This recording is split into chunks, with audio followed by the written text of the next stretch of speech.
That's like a nice volume for once. Which is why I just turned it down. Yes. I will drop Sakura like a hot potato. I will become an Aura main.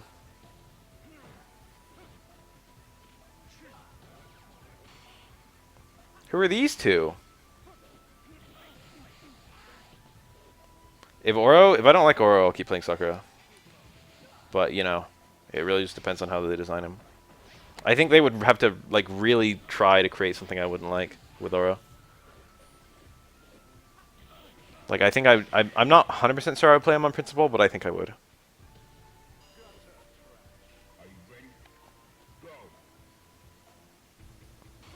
Ah, nice. He had much better than a throw there. Did he? Because Yang could have super jump canceled that. That super jump cancel works even on parry. The game treats parries like hits. I think. No, it treats them like blocks. Actually, I think it might just depend on the move.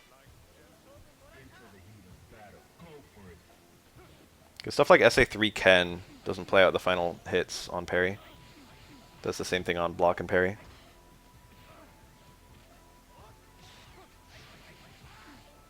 Throw the turtle as a projectile? It's fucked up.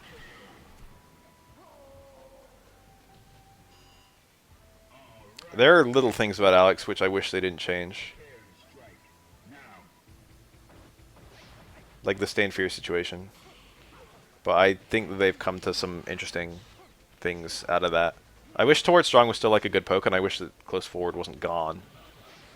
Literally, Close Forward was one of Alex's best buttons in this game, and they just removed it.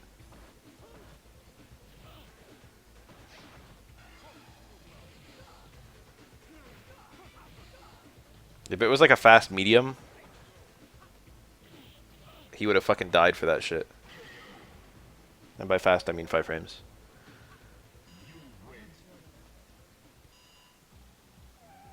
Yeah.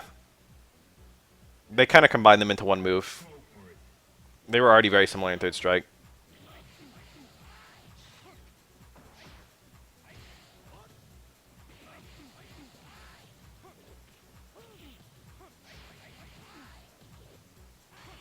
Ah.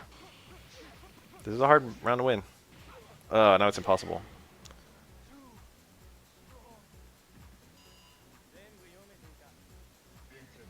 I think Aura's turtle will probably be in all his costumes, but maybe they might make it to something that's not a turtle for one of the costumes. Maybe it'll be like a fucking parrot or something like that. He's got a parrot.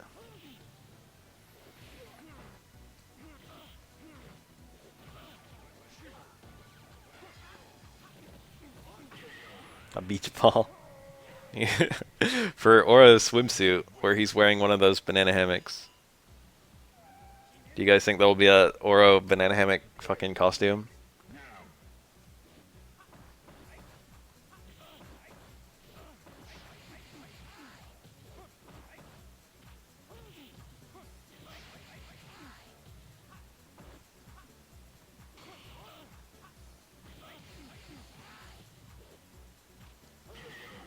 Give him a costume where he's in his jammies and the turtle is cereal. That will never happen, but it's cool. But not costume where she's a Dullahan and the her head is the orb. Sounds kind of fun. I think if you're gonna do something gross, Oro is like the character to do it on. Like gross funny, you know what I mean? It's like the penis frame. If that was any other character, it would be awful. But because it's Oro, it's especially awful, which is why it's funny.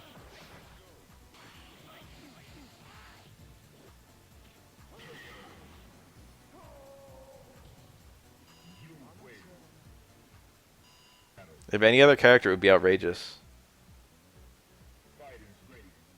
3 wins. That was the white cat. I find it kind of weird that like Yang doesn't have like Yun doesn't have an equivalent for that. But I like that a lot too. They didn't feel pressured to make sure they both had like something like that. There's no fucking animal that cheers Yun on.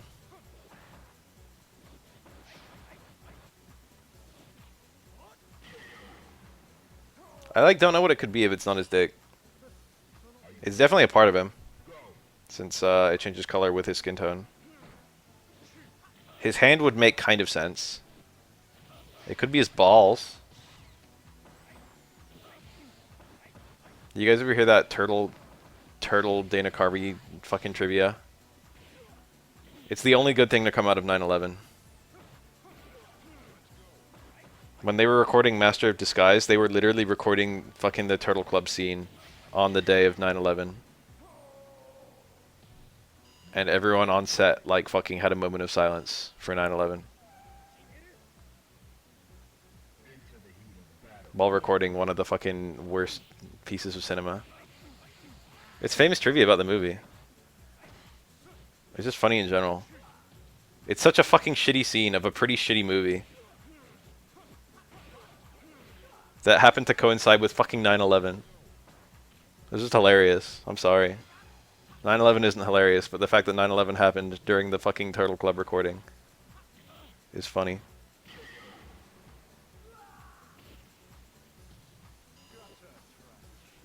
That should have been like a sign from God for them to stop. You know what I mean? Should be like, this movie, maybe it's not gonna be great.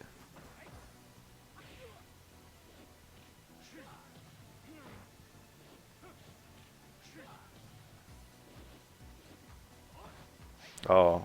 He had a jumping combo.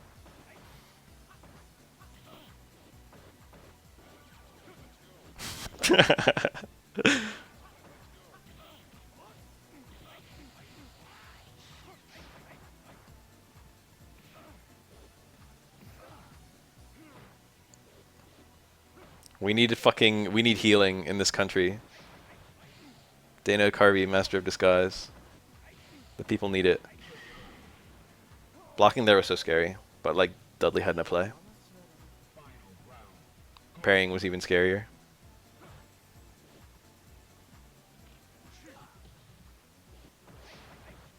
What did Dana Carvey do? He was in Wayne's World 1 and 2, right? He was Garth. Does he have any other notable thing that he did? He's pretty funny in Wayne's World. Oh, yup. Did not parry. That first hit didn't connect. He lost a lot of damage, and the parry was probably easier.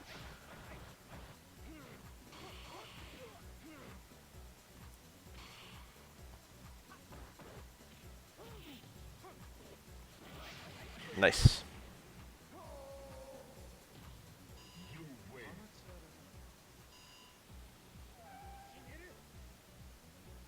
Good players block more in this game, generally speaking. Parry is very risky, if that makes sense. I mean, obviously, we all know that parries are risky. But it's like you can use that risk to kind of equalize skill if you're lucky. You know what I mean? So, like, one person is trying to, like, usually, one person is kind of a little bit incentivized to parry if they're not as good of a player. Because they can use that to kind of make up the skill gap. Oh, that dizzy bar. He's dead. Can I grab first? Nope. I don't know if that builds more media. Can I grab first? I don't think it does. In SF4 and SF5 it would.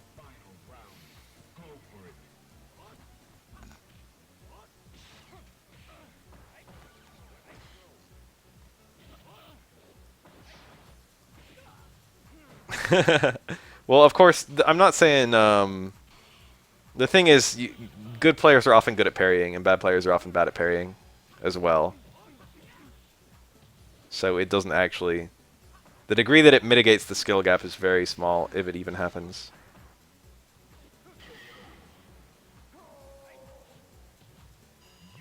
But definitely the worst player wants more randomness in the game, generally speaking.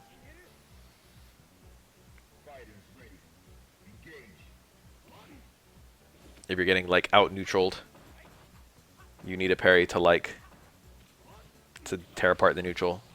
Like a Gordian knot.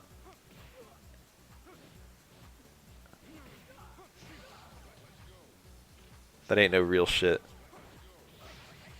That shit sucks. After a parry, it's good. Why would I not parry? It's so hard to convince someone not to parry on Wake Up.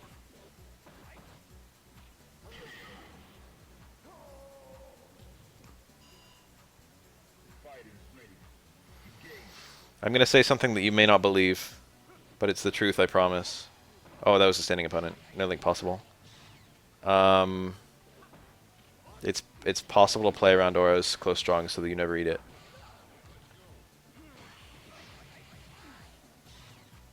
Like, not even after a parry. You'll see that versus players who are really good. When I fight them, for example, they'll play like that.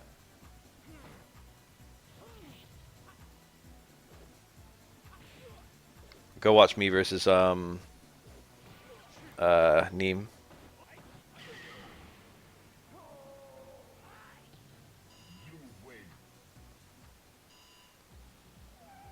Parry is absolutely a barrier of entry for a lot of people, but like often mentally.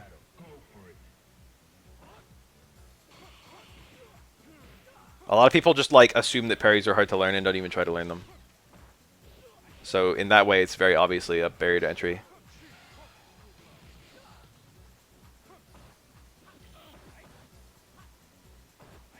Yeah, that's it. It's just don't be close to Oro. That's really the key. Don't be next to him. Yeah, parries aren't that hard, but people don't want to do them. They think they're hard. Parries are actually pretty easy. They're like fucking 10 frame window. But a lot of players will come from like other fighting games and they'll like do a DP anti-air and get parried and they'll fucking set the game down. They won't think about, oh, I can do jump in parry. Instead, they'll think about, oh, I can't do DP, and then they'll give up. I've seen that so many times.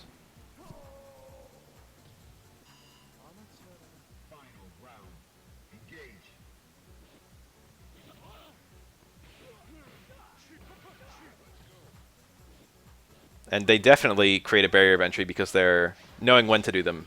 Not that they're hard to do, but like knowing when to do them is something that a good player will know and a bad player won't know. I often like to talk about that. I talked about that in my primer parries video.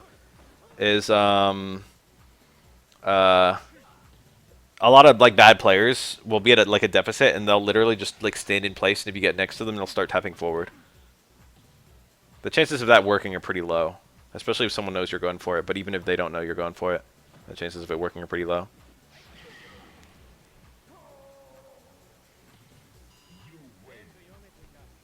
But people don't know that because they don't know when good times to parry are when they're new. Or even if they go for a parry at a good time, they don't necessarily know what to do afterward. Like a really common one I see is I see someone go for an anti-air parry and then throw, and they throw before the opponent lands. And then their throw whiffs, and then the person lands and then like punishes them or throws them or something. So like, you know, just because you didn't really know how to use a parry. Again, no crouching opponent. That was not a real link. Unless he got like, unless I has multiple active frames. No, yeah, not a real link. Yang just didn't block. Maybe he found a way to commit in that one frame.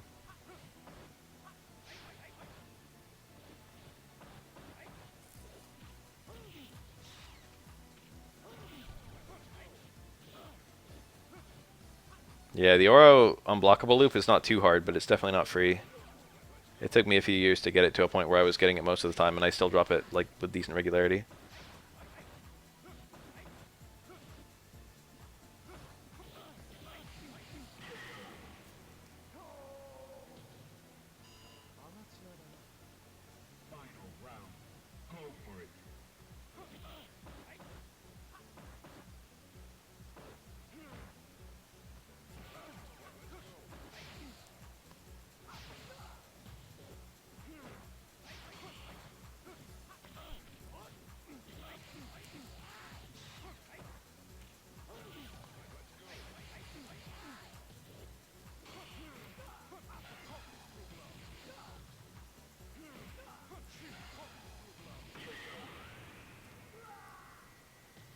Versus Dudley, you might actually bait people by getting hit standing, but maybe not.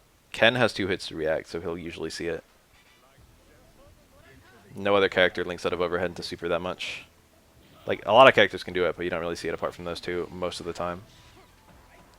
Almost every overhead links to super if it's meaty enough.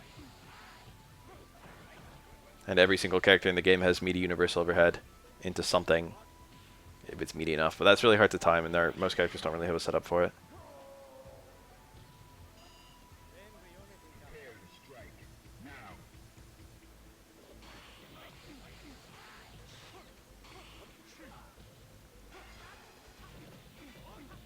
Kind of slow. Oh, nice. Good parry. That's a good thing to be ready for. That's a free parry. Yang can fake it, but if he fakes it, you don't lose anything by parrying. Like, you just do the OS parry and you never get the parry and you don't do anything.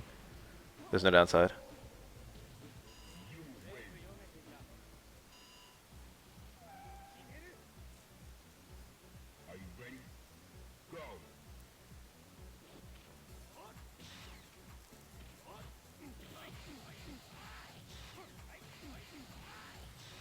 If you were gonna stand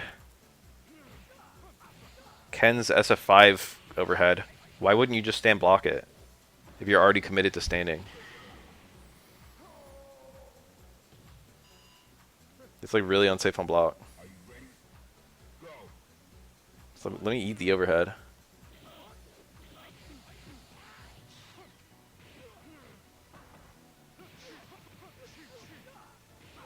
Oh, dropping that a lot. That's hard to do.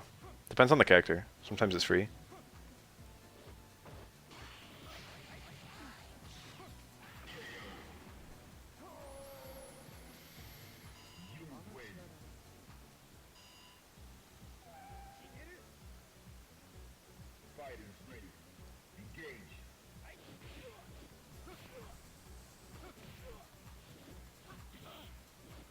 You get a strong punish on a fucking blocked overhead. That shit's pretty bad on block. I don't even know if it's worse than light Tatsu. I would, if I was soccer, I would get stand strong either way.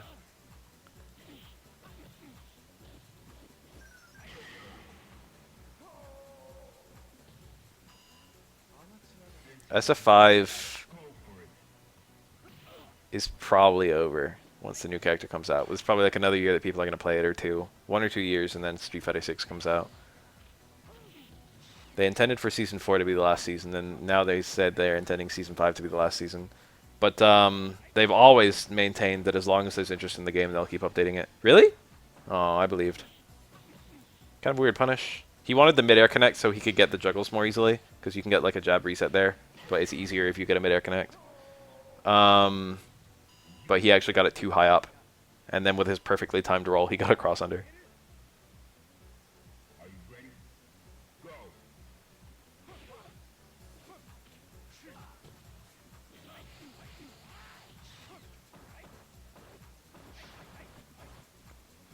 They're considering seasons as like we released 6 characters.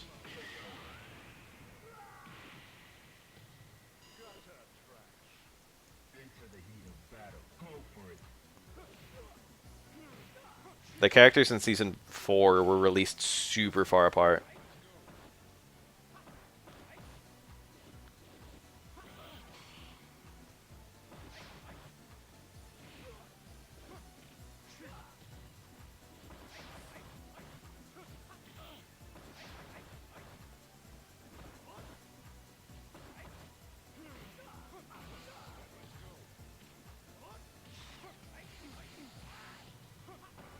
That was a high connect dive kick.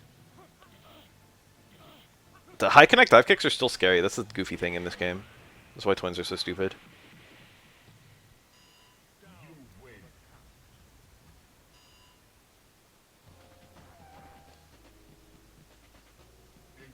I think they intended for Kage through Seth to be released in like 1 year, in like a regular season, but Kobe just slowed it down. I think they said something to that effect.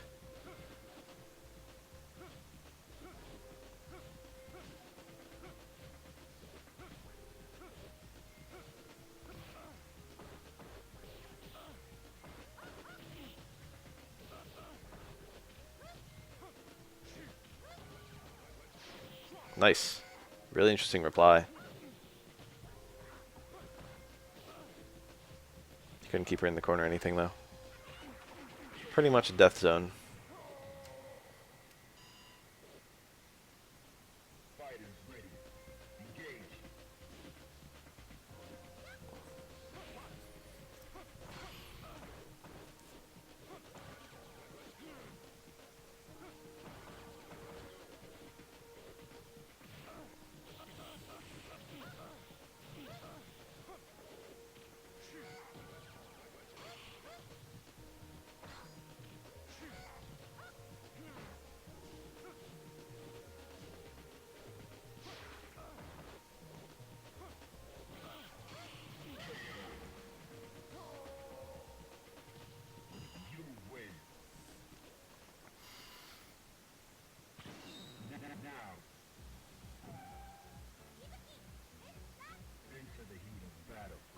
was looking away for a sec, responding to some Discord messages.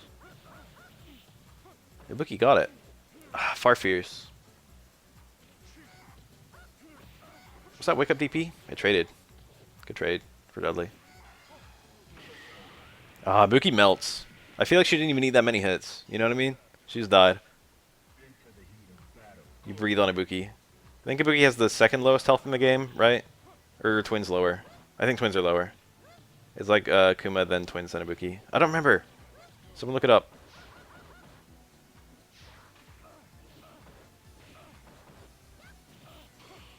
Twins don't feel like they have low HP. Like, neither of them do. Ibuki feels like she has low HP. Akuma does too, a little bit. I feel like it's hard to find hits on Twins.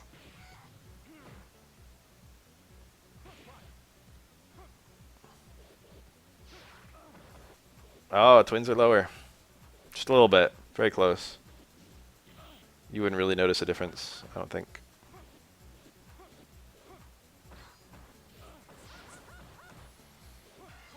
Ugh. That worked? She could have blocked. Went wrong. Maybe she didn't think it was... No, I don't know.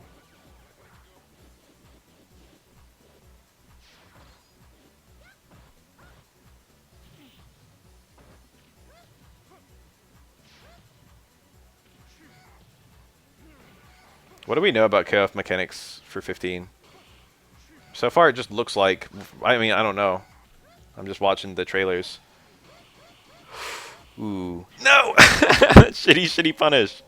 I think he thought he was getting far jab, and he tried to do the far jab TC, but he got the close jab. He should have done the same forward. Why the fuck did he jab? What was I gonna say? I've completely forgotten. Oh yeah, KO 15 mechanics, from what I can tell, is just KO 14 mechanics, but you can do EX moves in neutral. I mean, like, there probably will be other changes, but, like, that's all I can glean so far.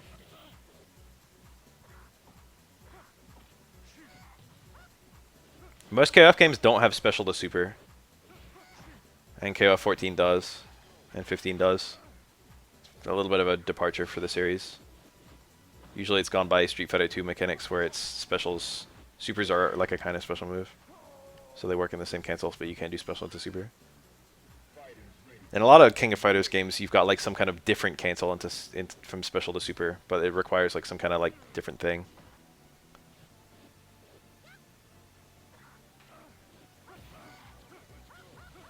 If you can do EX moves in neutral, that honestly sounds pretty good.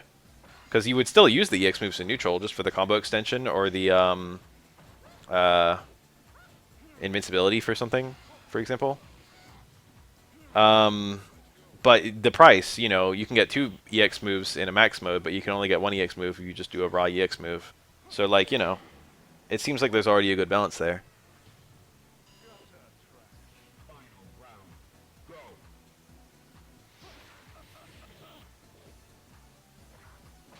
But you would still, if you were playing like fucking Mature or something, you'd still be able to do like raw activate into like, you know, several EX moves, and that would be better bang for your buck than going for 1 EX move without activating.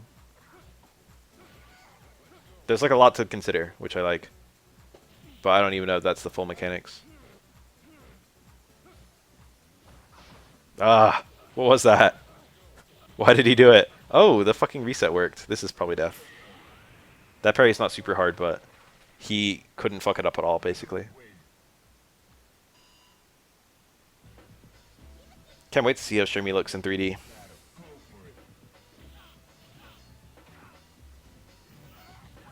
I feel like doing Shermie and Chris after Yashiro makes sense, because it's like, you know, Yashiro almost confirms them.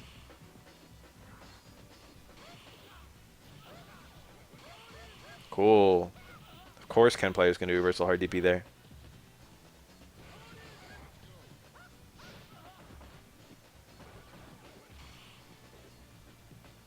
Oh, we got like some Street Fighter EX style canceling. I've been taking it like any super cancel to a different super has been to like a fucking max super or whatever.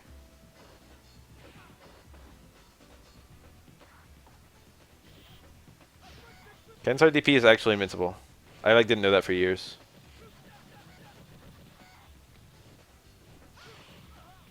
Wait, I seen Iroha and Samurai Shodown 7. Have I?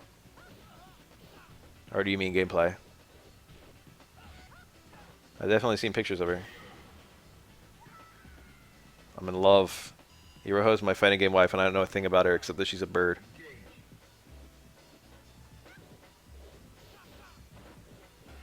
Nice.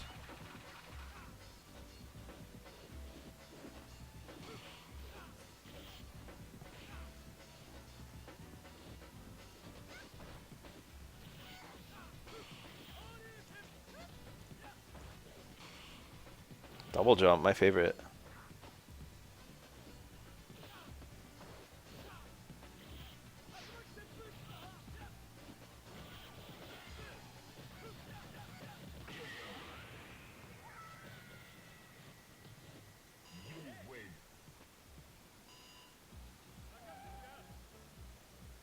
If Makoto's so popular, why is she only in this game? How did Makoto get cheated out of Cross Tekken anyway? She was in SF4, they could have used her.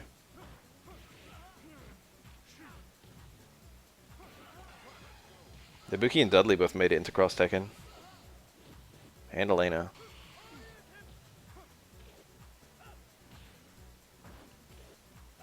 For what it's worth, Ibuki, Dudley, and Elena are all new generation characters. And Makoto is a Dead Strike character.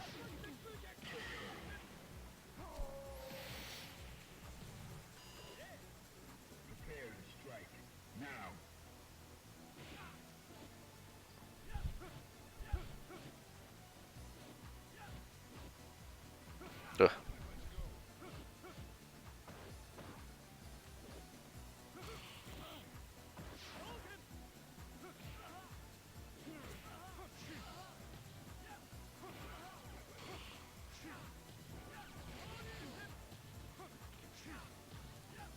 Kumirs.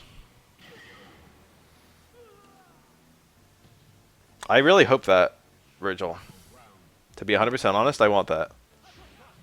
I want SF6 to be set during or after SF3, and for like the whole Third Strike cast to be just chilling.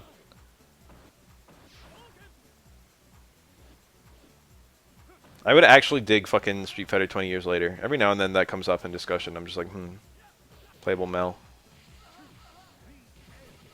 Sean, but he doesn't suck. Ryu, but he's old.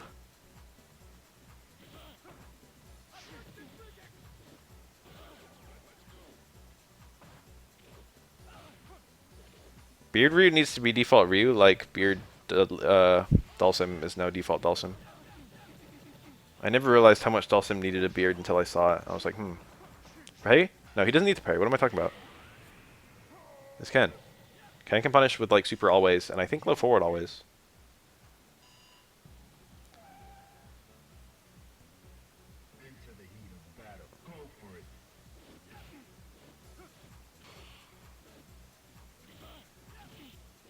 I would like Falk to come back. I like Falk. I would like Colleen to come back. I like Colleen. Zeku... I don't know. I like Guy more. They need to salvage some parts of Zeku into Guy.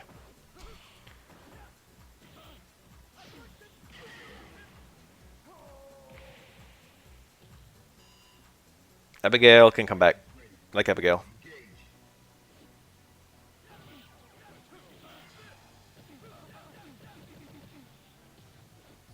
Oh, it's split.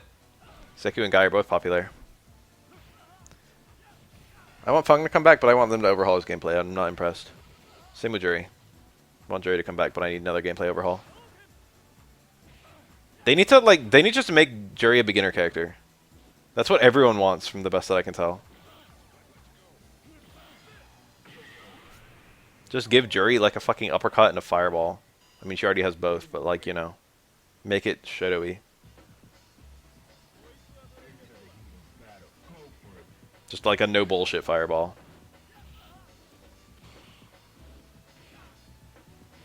Imagine Street Fighter 4 style fireballs, but never charging at any point. Just the releases. Jerry will 100% be back. She's like the third most popular Street Fighter character. She has like a guaranteed chance of returning.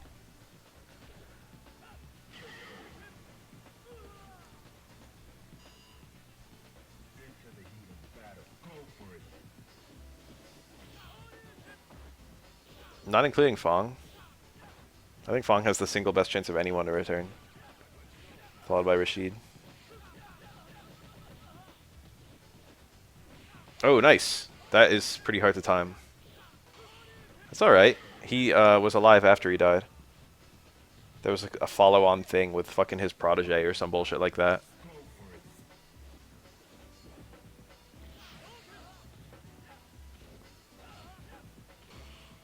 Also, the apprentice will be a playable character too.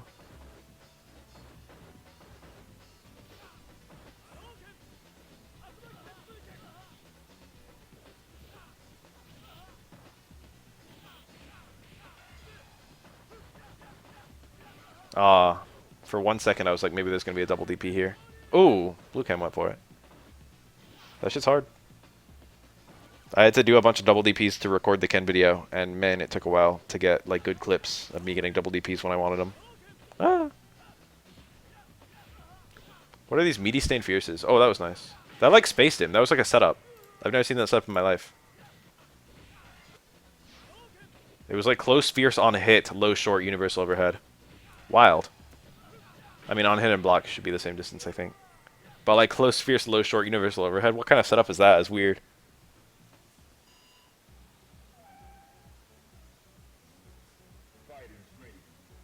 That put him at a range where universal overhead was going to hit meaty.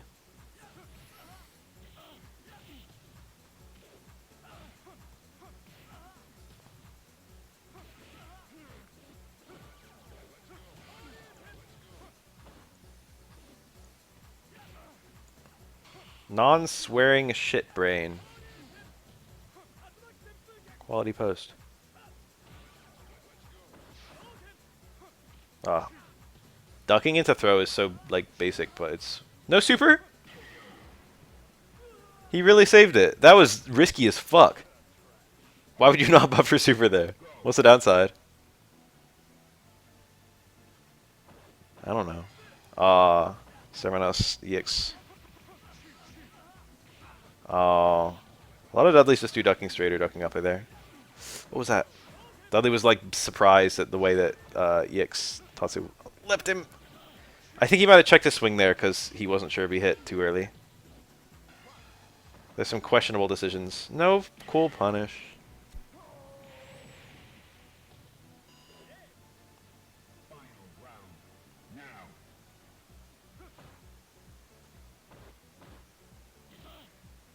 One thing I think Jury has really good design in SF5 is that you can have basically any one or any two charges, and your B&Bs will change, which I think is pretty cool.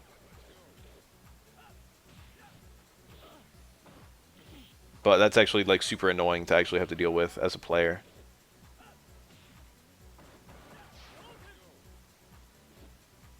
But like for example, you normally wouldn't think of a light charge as really helping your combo routes, but TC into light charge gives a like launch into light release, I mean.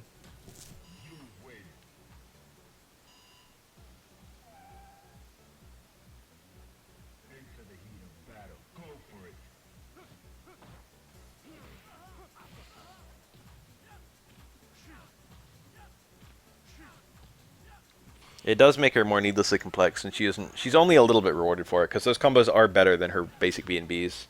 But they kind of made her basic B&Bs like below average. And then like the charge stuff only slightly above average. So it's like, you know, you kind of wish she just had combos that were always average.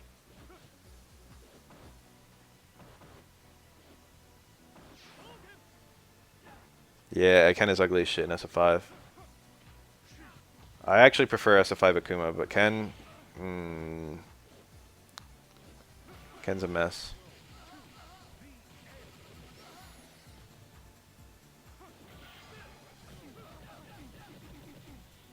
Yeah, already when do you land, like, Jury's TC? Jury needs, like, a better way of landing close strong, I feel. She needs, like, a plus 5, like, jab. If crouch jab was plus 5, and she could do, like, Chun-Li combos, she could do, like, crouch jab, stand strong towards fierce. That'd be really cool.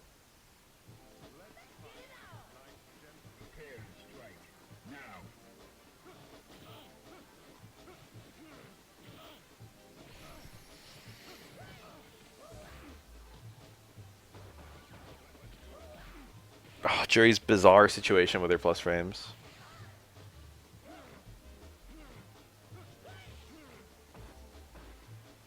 The TC is just way too hard to use.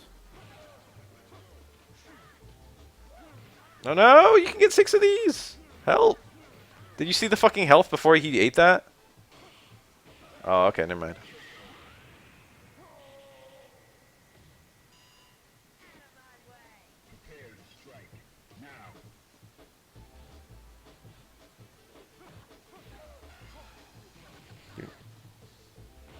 You've never seen a bunch of crouch roundhouses? That works on most characters, and it's fucking, it sucks to eat. It does so much damage. It like works on more characters it doesn't work on.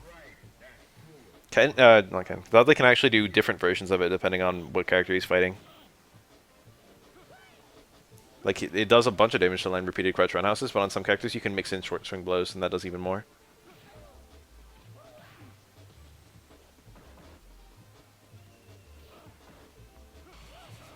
Oh no. Probably no punish there. It's not super hard. It's corner specific. And the thing about low roundhouse for Dudley is that it is reactable. Whoa, that looked weird. Did like no damage too. Yeah, nice punish. Yeah, you do have to micro walk for each one, but it's not like a frame perfect micro walk. It's harder on some characters than others.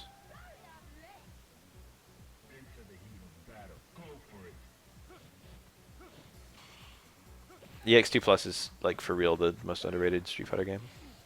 No doubt. Oh, big. This is like one hit into will lead to super, and one super will lead to like a nearly dizzy Dudley. He's like a, not anymore, but he was like a super and a throw away from winning.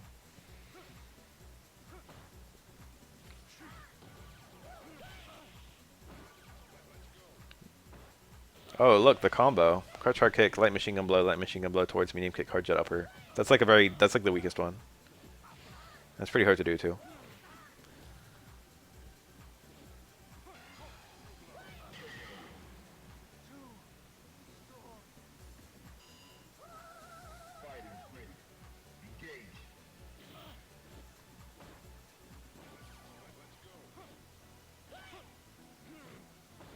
Time for me to start a Street Fighter EX2 Plus League. Who would I play? I don't even know. I'd probably play Pullum, and I'd probably lose. I hate area. Maybe I play Sharon. She's kind of cool. I feel like I would play an EX character. Maybe I play boring ass Ryu.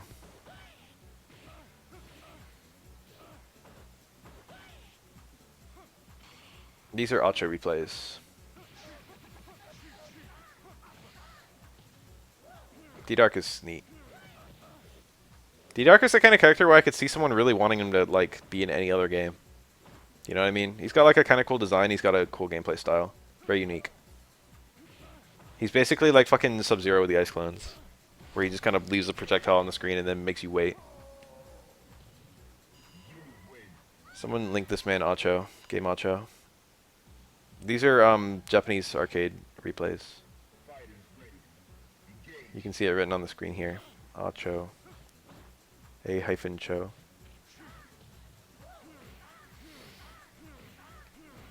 It's just like an arcade in Japan, and these are either tournament footage or casuals, usually tournament footage. But it's like a King of the Hill style tournament rather than Western style tournaments. Dudley is a top tier, often forgotten.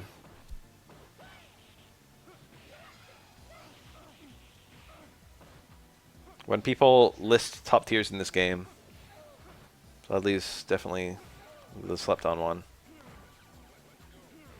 He's not much worse than Makoto. He's very similar gameplay wise to Ken. Not very similar, but there's a decent amount they have in common, notably the Oki game. Send the link to this specific video. Or like just the fucking YouTube channel. Alright, hold up.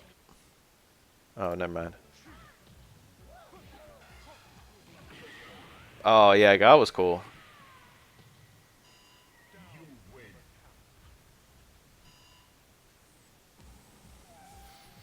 Replies in Twitch chat is a nice feature. There it is.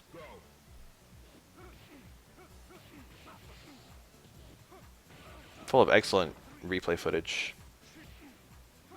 Oh my god. He ate everything. Man didn't block. Blocked with his face. Oh, that was a good whiff punish. Yeah, the mid-screen stuff.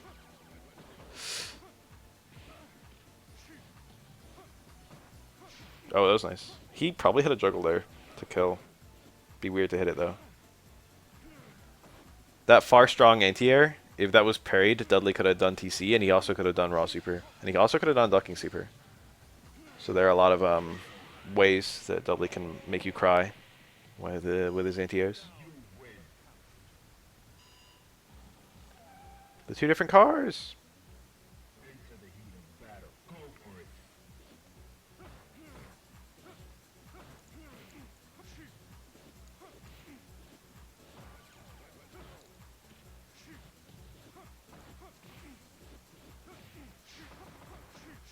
Red parry. Dudley gets a better punish with that. Oh, he dropped it. It was still sick. Oro also gets a better punish with that. I like rarely have Dudleys drop that on me, so I don't get to practice it very often. People used to always do the Shen, but I don't think the Shen uploads that much anymore. There's a channel literally called Third Strike, but it's written in like weird curly font. It's like not normal Unicode fucking letters. There's this one. There's the GameSpot versus one, which I watch a lot.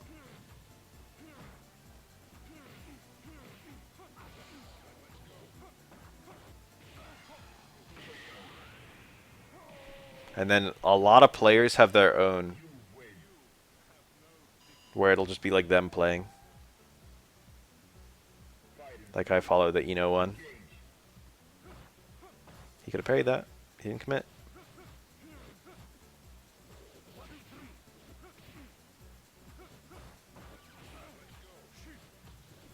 There's like a ton of old footage though. Nice. Oh, the low parry on the stand short. That's why stand short is not a great meaty. Oh, good whiff punish.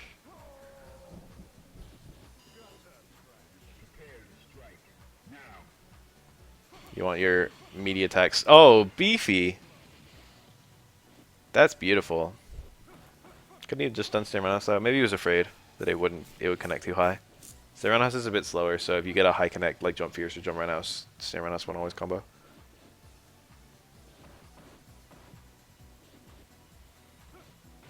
Nice. Very late button press. I think Red Dudley tried to do anti-air parry, but White Dudley committed so late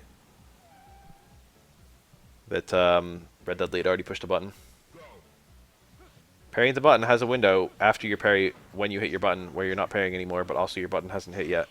That's the core of OS parrying to button that makes it weak. Everything in this game has a weakness. Oh, again, blocking with your face. Never drop him. No, there's no way to kill without, like, Super. I don't even think Super would have killed. Super is so skilled in that scenario. And honestly, Dudley Super 3 is not very strong in general. Even in a raw connect, it only does like 20%. And a heavily skilled combo, it does like 2%.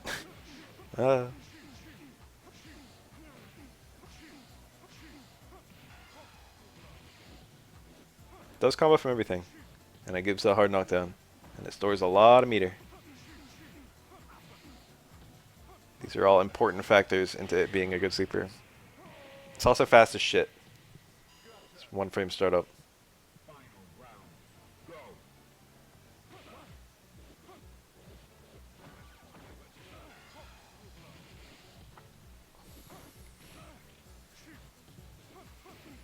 Oh, he dropped the super. Kind of weird that he got a half circle though. Like, what the fuck was the motion there? Why would you ever do like something that could be read as a half circle for that? God, these normal strings are so weird sometimes. If it's minus, don't forget, 1 frame startup means it actually hits on its 2nd frame. So it has to be like -2 for super to actually punish it.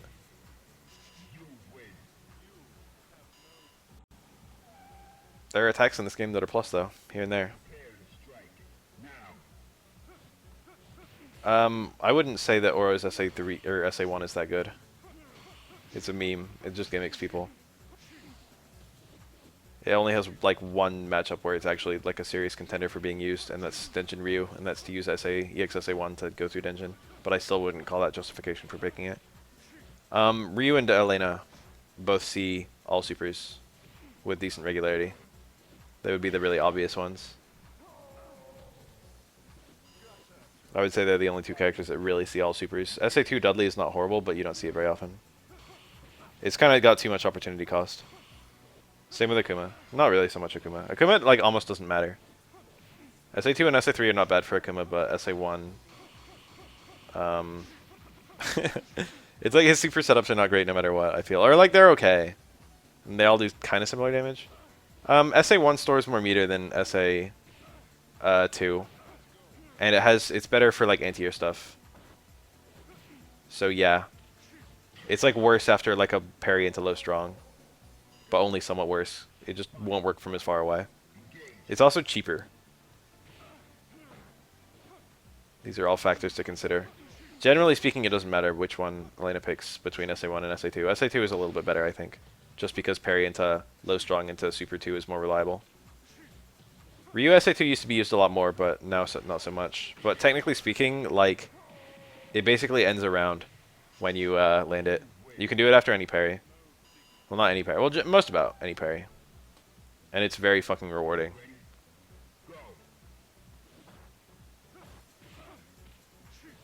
Supers like that are generally pretty good. Where it's just like, if I can land one parry and land this, I win.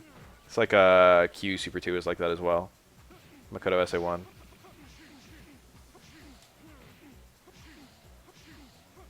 Only needing one opening to like get half the opponent's health bar is just a very strong thing, even if it's only a 1-bar super.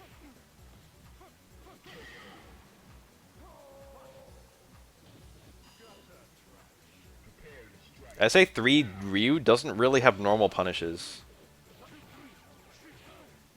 That's really the big thing about Ryu SA1 and SA2, is they can do like regular stuff. They can actually like do a combo, like a full combo after a parry. Denjin Ryu gets like fucking like a button into like a light Tatsu, or like a button into Donkey Kick. There aren't that many confirms besides parry. You can confirm it from 2 low shorts. You can also confirm it from some anti-air stuff. Let me think. There's like a couple other random ones. Towards Fierce confirms it, but you wouldn't Towards Fierce. You've been picking SA2, because it's kind of a mediocre normal in this game. It's reaction parryable. I feel like there's another big one I'm missing. Anyway, only being able to use something as a punish is kind of lame, but in this game punishes are fairly common because of the parry system, so it's whatever. It causes people to be afraid to attack, is really the key when you run a super like that. It changes the way people play against you, which is a good weapon too. People give you a lot of leeway when you're sitting on a Ryu SA2.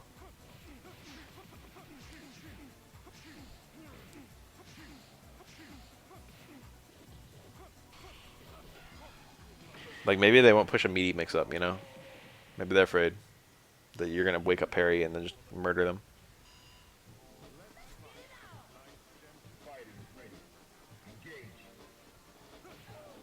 Oh, Stand Strong just whiffed. Did that combo? It did! Cool. That's probably not Dudley exclusive, but probably that doesn't work on many characters. Dudley's very wide when crouching. One of the widest. Yeah, Hugo SA1 has like that exact thing where it's strong as shit, and you get nervous about it, but also it's unblockable, so it's like a whole nother layer of that. You can't even bait it the way you can bait other stuff. You gotta bait it in unique ways, which makes it that much stronger. Yeah, you can cancel. Well, you can cancel it from Dash Punch. Q actually doesn't have that many special moves that cancel. In fact, I don't know if he has any besides Dash Punch. He's got the first hit of EX low Dash Punch, but that obviously doesn't cancel into SA2 because you're using an EX move and it's a 1-bar super. So I think it's literally only Dash Punch. Oh wow. Shook out. He died anyway.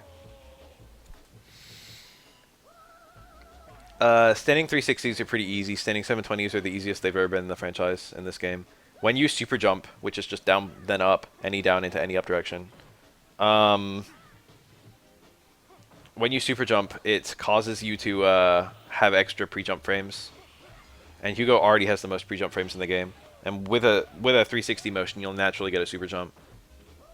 I can do standing 720s in this game, and I can't do them with any sort of regularity in any other Street Fighter. They're hard, but they're not too hard. They're like doable.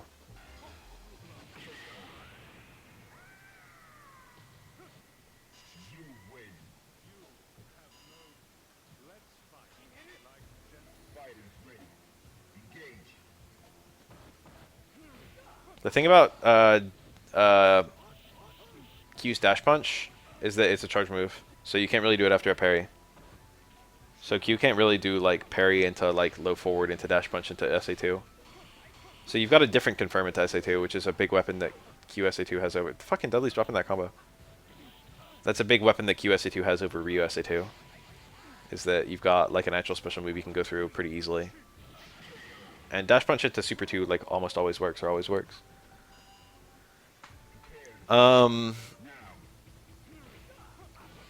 But it basically just lets you like combo up from just a raw dash punch, I guess dash punch. Because you don't get that many setups into dash punch. You can combo them after jump ins and stuff. I don't like one-frame links in fighting games. I think they can all die. One-frame links don't do a good job separating the men from the boys, as it were, I think. It's not an interesting way of dividing players by skill. You know what I mean? I think when you divide players by skill, it should be decision-making. And one-frame links are, like, in no way decision-making. The only way decision-making exists for one-frame links is, like, whether you have the confidence to go for them.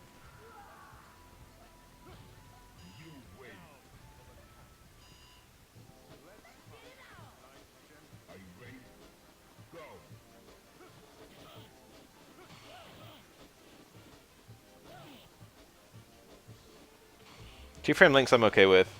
I feel like with enough practice you can get two-frame links almost always. But one-frame links, even if you practice them a shitload, you'll still drop them like decently, regularly.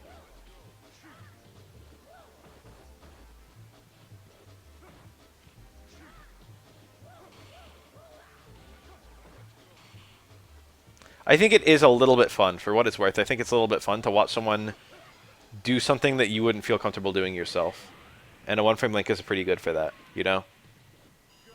If you're like watching Street Fighter 4 high-level play and you see Ryu players going for like low strong stay and fierce or something like that, I try to think of a Ryu one-frame link. Towards fierce, low fierce. And you like wouldn't do that because you're like afraid of dropping it. And you see someone do it. It's like, wow, that guy's a pro. That's kind of fun watching someone good and being like, seeing something they do that you wouldn't do. That's something that one-frame links do well. But even the pros of SF3 dropped one-frame links all over the place.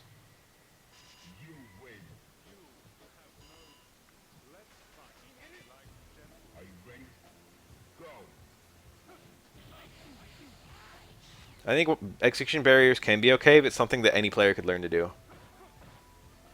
But I think that one-frame links are like, you know, too inconsistent even for like anyone.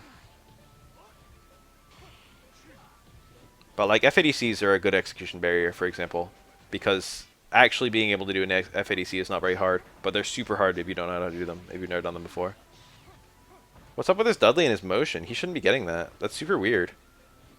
He's like tried to get a super a couple times now, and he's gotten like an EX machine gun blow, but it's like a different motion. Why is he getting a half circle?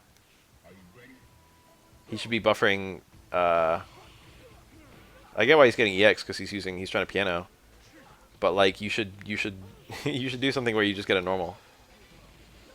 Oh, maybe no, uppercut would be like equally bad, honestly.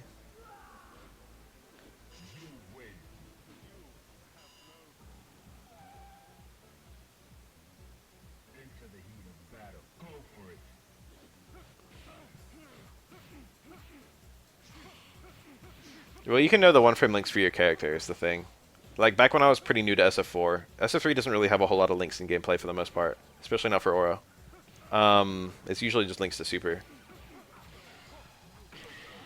Back when I was pretty new to SF4, back in, like, Super era, I was playing Guy, and I would do, like, low jab, stand strong. And that was my combo. That's, like, a 3 or 4 frame link. It's pretty easy.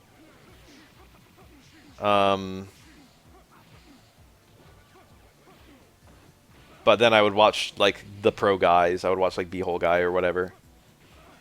And I would see them do low, short, stand strong, which is a one-frame link, but also a really good one-frame link because it forces the opponent to block low. You either have to do low, short, low jab, stand strong, which is a 2-frame link to go from low, short to low jab, I think. And then the stand strong is like, you know, a 2 or 3-frame link from there. Or you can do low, short, straight into stand strong, which works from further out. But it's a true one-frame.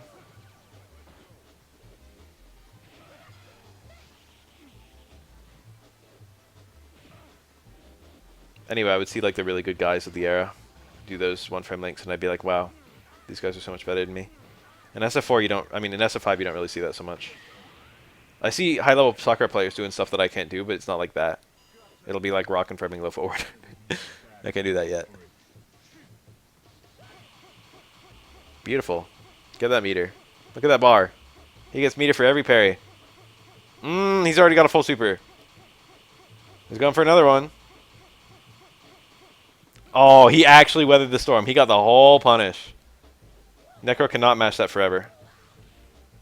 Look at all the meter Dudley got too. That's not a hard parry. Like once you're doing it, you're doing it. Necro honestly just should have just stopped mashing. 5 hits. Most characters that only gets 4 hits. On the characters where it gets 5 hits, it's actually stronger than his metered stuff. Yeah, it's just you're just parrying every like 17 frames, and you're getting a sound indication, so you're not gonna drop it. You can adjust it.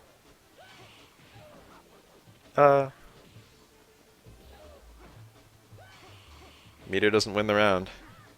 One punish doesn't win the round. There you go. Dudley still won.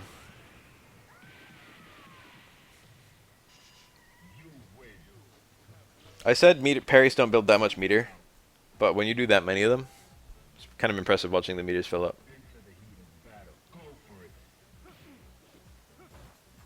Yeah, that parry won him this round because he had all that spare bar.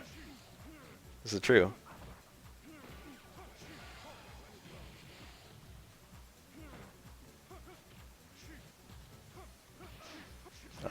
I'll just send it to you. I guess I can send you the name of it. That would be easier for me. There you go. Search that on YouTube and you'll probably find it.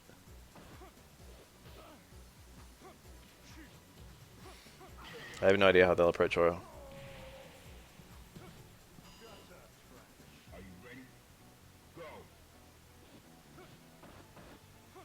Eleven didn't even fill a slot, but I am kind of mad too, because I would have liked 12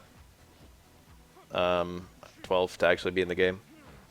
But like 11 didn't even fill a slot because like they didn't even announce him. He's like something that no one asked for. But also he was like free to add, you know what I mean? Do you have to pay for 11 or is he just in the game? Like if you just have base vanilla SF5 and you update to the latest version. Oh no. Do you have 11? Loud.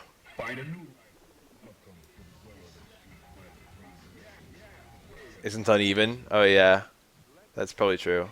In that sense he did fill a slot. They should just make him free. What the fuck? I didn't know you had to buy him. Oof. That's an oof round right there.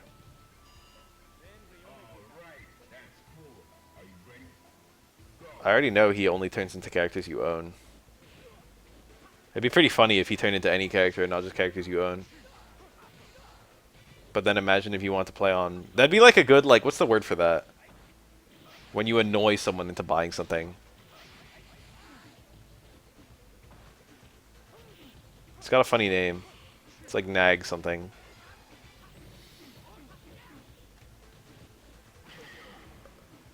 Imagine if you could, like, if 11 turned into anyone, including characters you didn't own. So if you want to go into a training mode with a character, you could just fucking open up training mode with 11 over and over until you rolled the right character. Then eventually you'd be like, you know, it'd be so easy if I just owned the character, and then you buy it.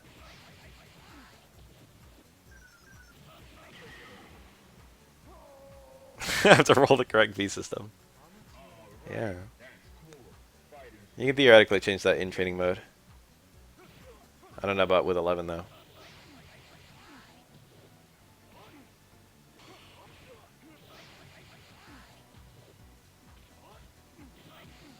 Dizzy? Yep. Regular Rekkas don't do that much dizzy.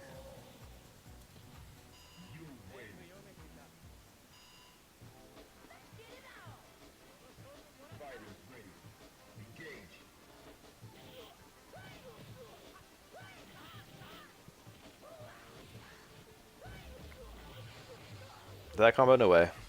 Oh, GG.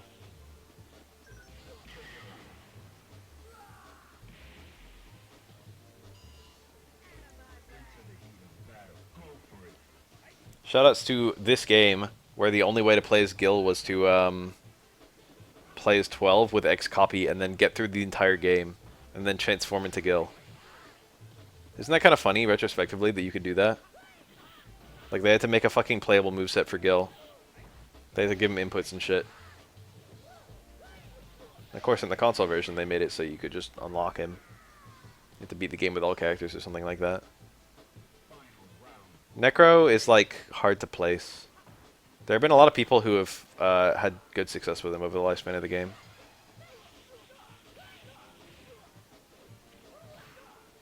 Remember that one Hyper Street Fighter 2 Dash video we watched that one time? Anyone remember that? Was anyone here for that?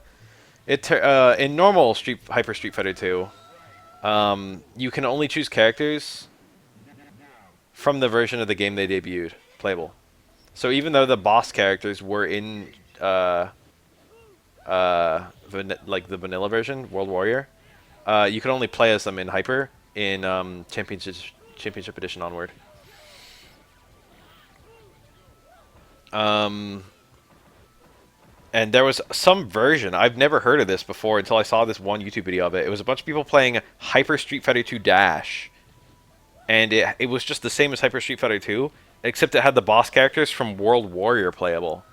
And the thing about that is that in Championship Edition, they had 3 of them were charge characters. But in World Warrior, all of them are motion characters, which you would never know. Since none of them were playable. So it was like Bison who could just scissor kick whenever he wanted. And Psycho Crusher whenever he wanted. And Balrog who can just do flip kicks whenever. And all of them are super stupid and broken. Balrog with headbutts he can just do anywhere, at any time.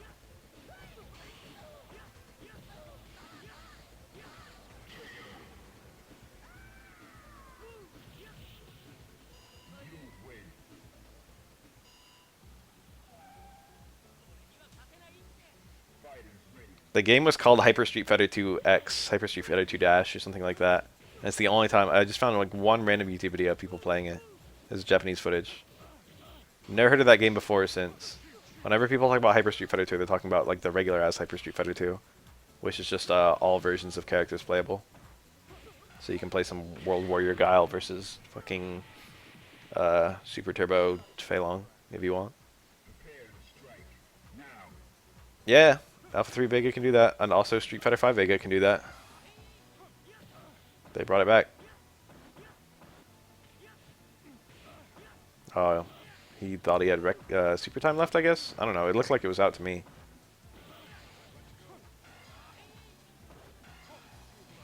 Nice, that's, you know, it's occasionally worth a gamble. Sea Bison is crazy. Sea Bison literally has a block string infinite. Low strong, hard scissor kick, I think, or just one of the scissor kicks. Blockstring Infinite is one of the purest, like, fighting game janks. Like, it's hard to think of something more broken than that.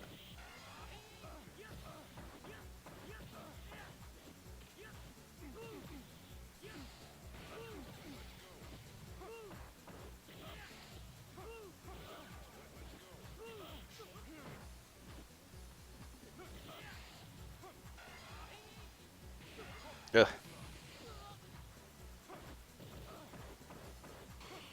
More damage on block than a hit. That's happened in a few Street Fighters. Alpha 3 has that for one instance that I'm aware of. In Street Fighter Alpha 3, if you're playing X Chun-Li, she has spinning bird kick. And if you air block spinning bird kick, it does more damage than if you eat it. If you eat it, you just eat one hit and then you get flung out. But if you block it, you block like 8 hits. It does massive damage on block. It's nuts. If you own Alpha 3 and like fucking training mode in some way, 30th anniversary, go load up X Chun, do a spinning bird kick and air block it, and you will see the power. It's like a bit ridiculous. Whoa, that looked like it could have crossed through.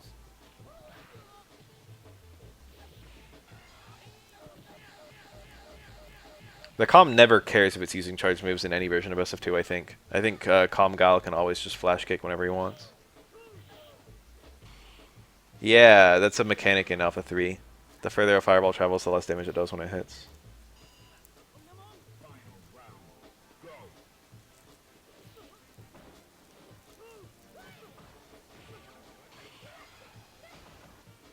Dash Punch probably just punishes there.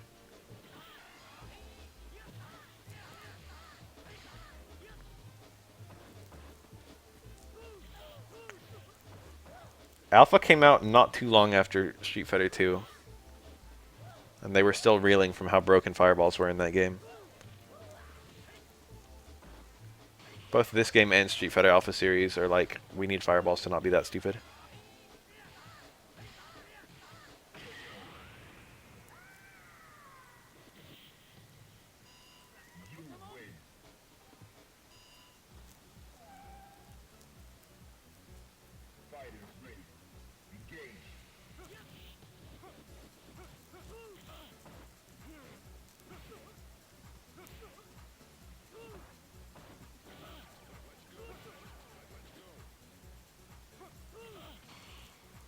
I have a video on my computer of John Choi playing against Nuki, and John Choi is playing Old Sagat, and it's probably the greatest fucking fighting game video I've ever seen. I'm sure they've played a bunch of times, but in this particular clip, it's just John Choi throwing 1 billion low fireballs.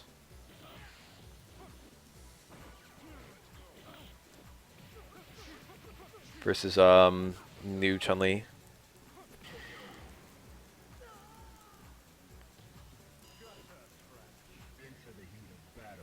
People often cite Chun-Li as one of the reasons Old Sagat should be banned. Even though supposedly Chun-Li has like only 1 or 2 bad matchups total.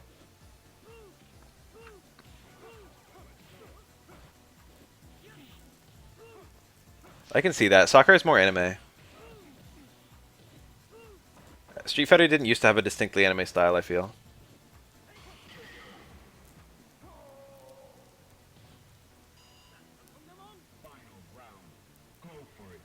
She isn't like a professional martial artist. I agree with that. She is too otaku. She's way more anime than like most of the cast. Like most of the cast are like trained fighters. And then she's just someone who like learned martial arts in her spare time, and she's like fucking 18. She's somehow like fighting even with these people. She's just an unrealistic character. Like I don't know if there's a real person like that, you know what I mean?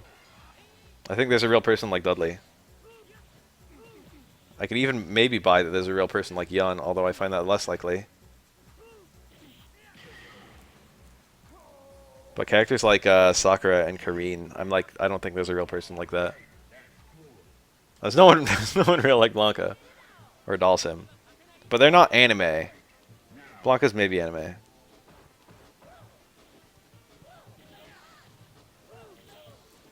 There's no wish fulfillment with Blanca. You know what I mean? With Sakura, it's like, oh, let's have a cute girl and then make her be a professional fighter for no reason. With Blanca, the idea is just let's have a crazy guy who fights with a fighting style that's not human.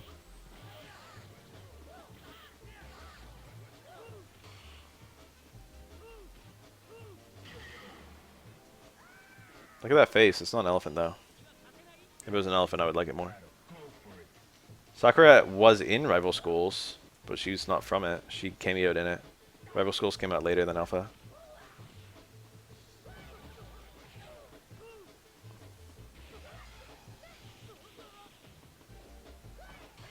Oh, the red. I've often thought about that red parry. It's basically zero risk, but also the reward is very low. Even if you parry drill kick, it's really hard to punish it. It's like parrying an anti-air.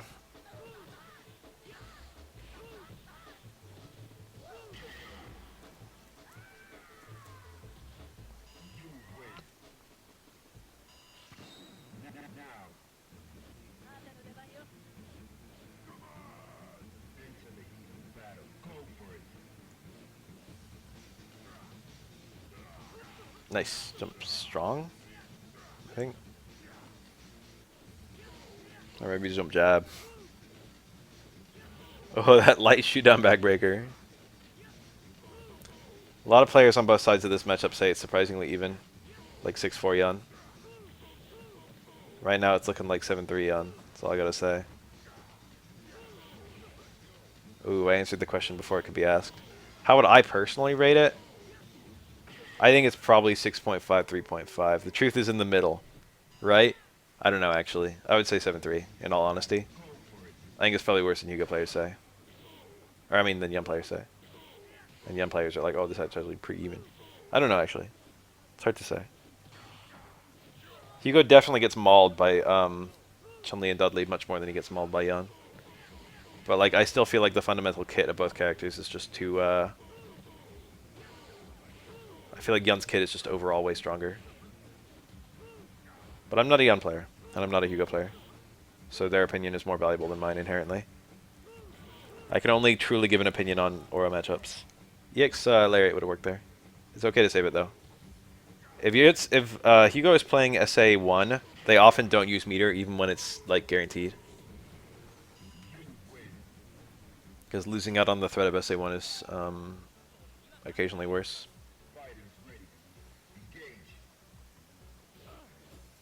I kind of like that, yeah, the twins get that. It's neat. All the super jumps feel really different. The jump arcs in this game are mostly fairly standard, but the super jumps are very, very weird. Like, no pair of super jumps is the same. Maybe Ryu and Ken.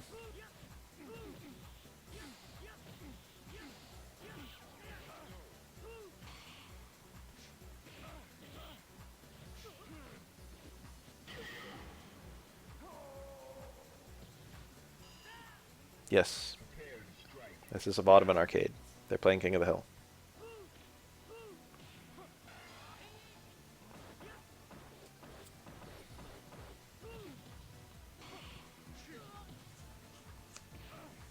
Unfortunately, not all super jumps are created equal. It's hard to make Elena's do something. Parry window is huge. It's like 10 frames for a standing parry, but if you hold forward, it thinks that you are trying to walk and not parry, so it goes down to like 6 frames. Mid-air parries, I think, are 4 frames. Don't quote me on that number. Red parries are 3 frames, or if it's a super, it's 2 frames. I think special moves are also 2 frames for red parry, but I don't remember.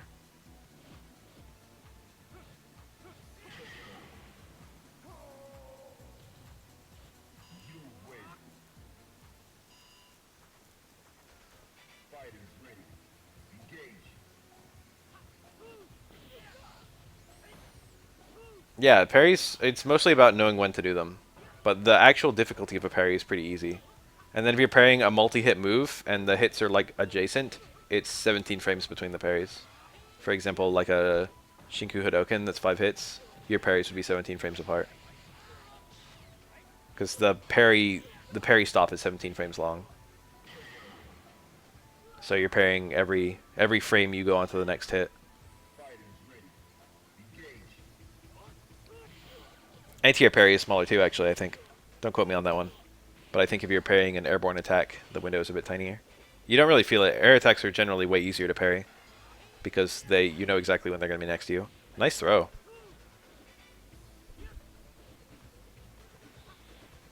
That's maybe true. I have no idea.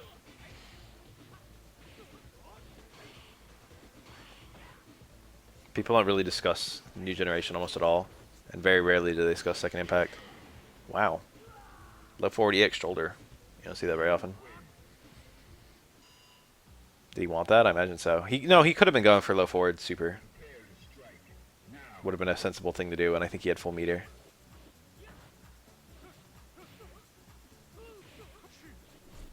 I don't remember what EX shoulder is on block. I'm pretty sure it's minus, but I don't know how punishable it is.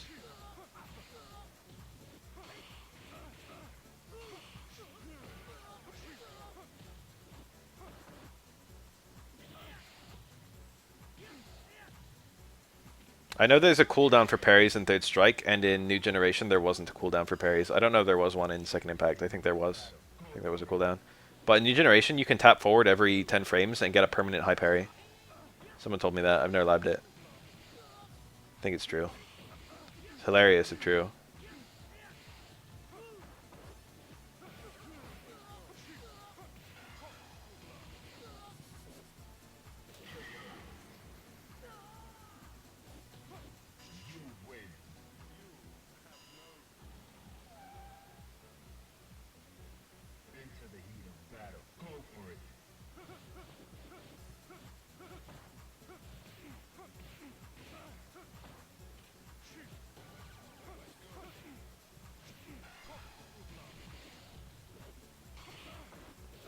When New Generation came out, it was called like the blunder of the century.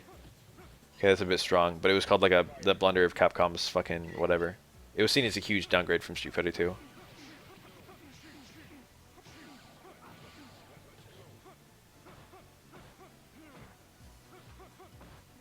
At least the sprite works great. Except Hugo, who is literally incomplete and not even in the game. Hugo is unlockable with cheats in New Generation, and he's missing sprites all over the place. He's like in the game's code, but he was unfinished. He was like the next character they were gonna finish. He really should have been in there at launch, because there's no grapplers in New Generation.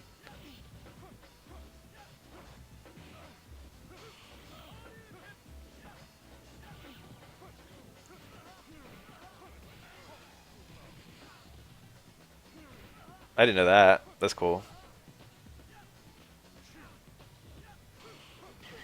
I know that Q was intended to be a dummy, and then they were just like, fuck it, make him playable. Makes a lot of sense in my opinion. Seeing as how combo friendly Q is in most instances. He's actually very narrow when standing, so he can be kind of weird to juggle, or I mean to combo on the ground, here and there.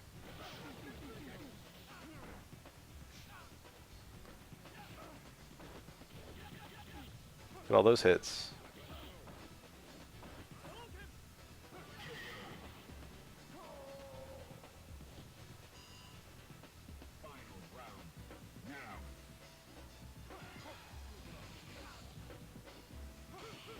Ah, the Crutch Fierce into nothing. What was it supposed to be? Uppercut? Crutch Fierce, medium uppercut super? Nice.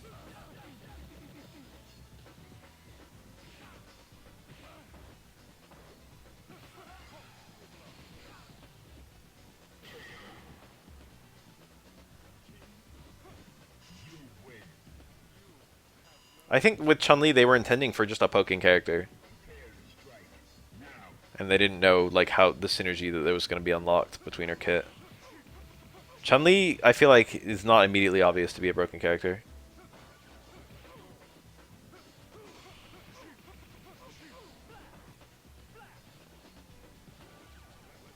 She does have really good neutral, and she does have really good low damage. And without the super confirm, she kind of just feels like, you know, mid. Or maybe even slightly low tier.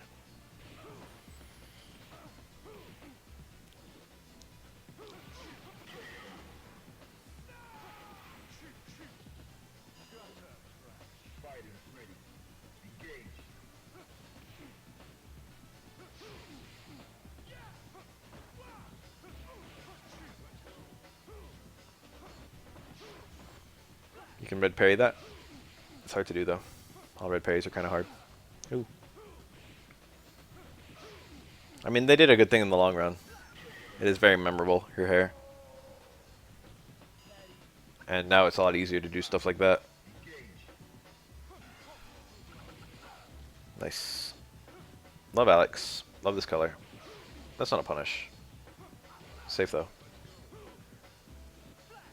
Oh, nice. He was far away, so he had to go straight into a special.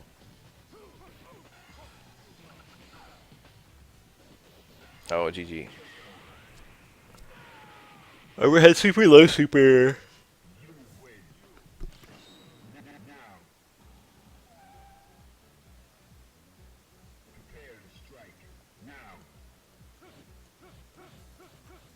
No one has EXOs in this game.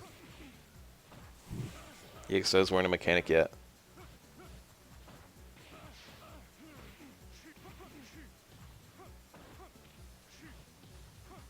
Hi.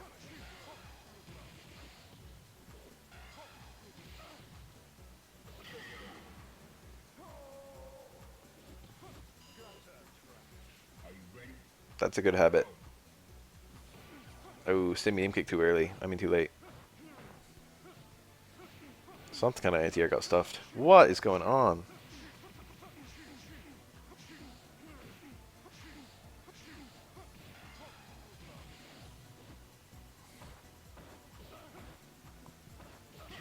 Nice.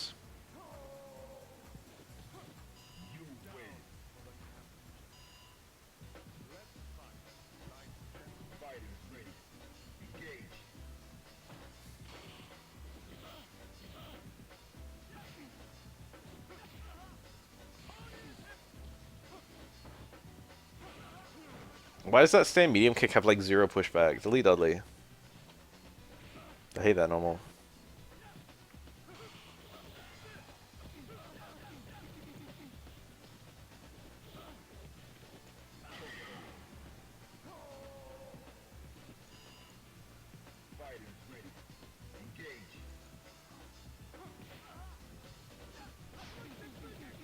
I guess Remy's be shonen.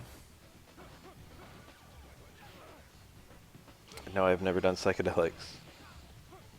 Thanks for asking, Big Weed 420.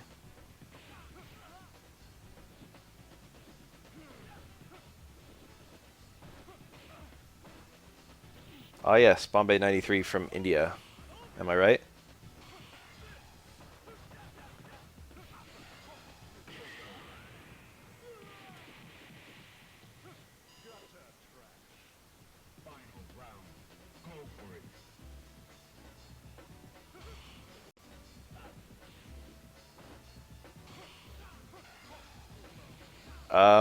I haven't thought about that in a while. I like really want to finish it, but I don't know how many people care. I might make a video on that. Just be like, you know, does anyone want this? I feel like a lot of people would just be like, hey, like, go make more Bad Balance videos.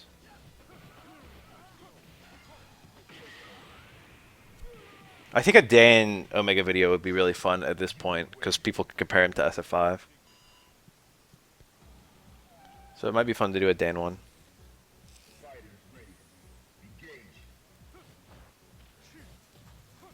I could, like, do that soon. It would be kind of fun. I wonder if there are a lot of Dawson players in India. I wonder what the fucking... I've never heard of a game being translated to fucking Indian.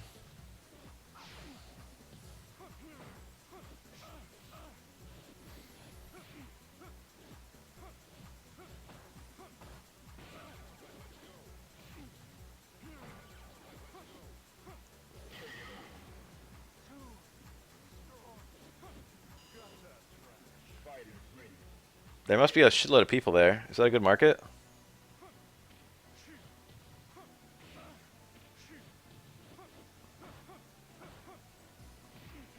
It might be like China where, like, even though there's a bunch of people who would play it, no one wants to buy it. Next Bad Balance video would probably be like... I don't know, another vanilla character or something. Old Sagat.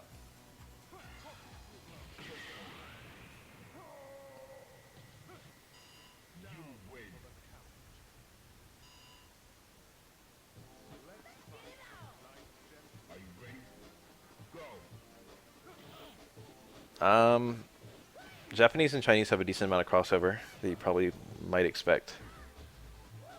It helped and hurt.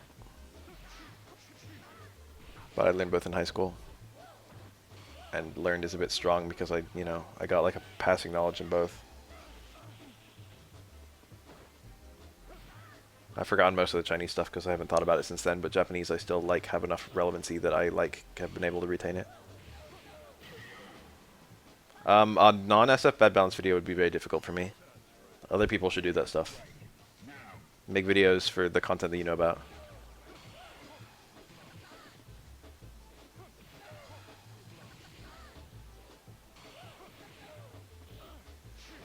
There was a guy who did Raven. And Exerd. Raven was apparently extremely mindless and uninteresting in his debut game. I don't know if he was that good, but he was mindless. Well, maybe not his debut game. I have no idea what game fucking Raven debuted in, but in his debut version of Exerd, I should say.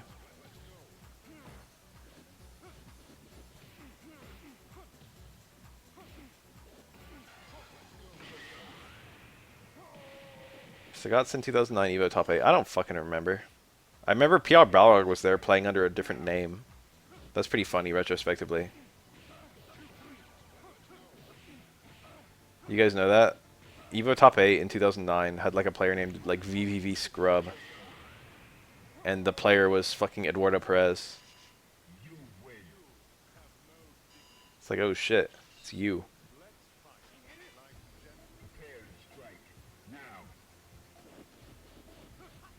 He didn't become known as PR Balrog until later. And he didn't like call himself that. Everyone just called him that. Oh, like the Balrog player from Puerto Rico. Super good. Dragonfly FGC. It was a good video. I watched the whole thing. Very high quality, I think.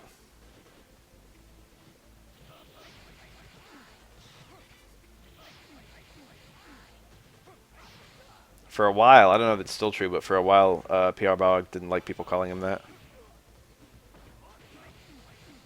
He was like, just call me Ed, call me Eduardo.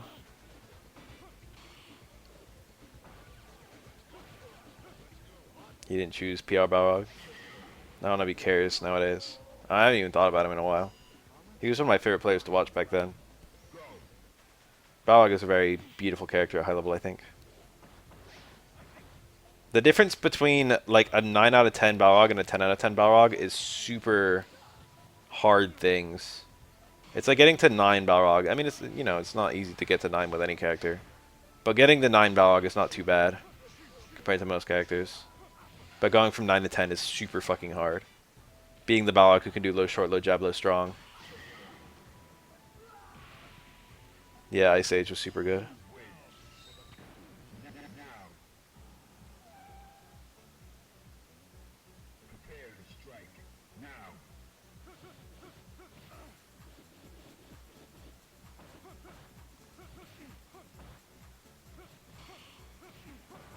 What a strong list.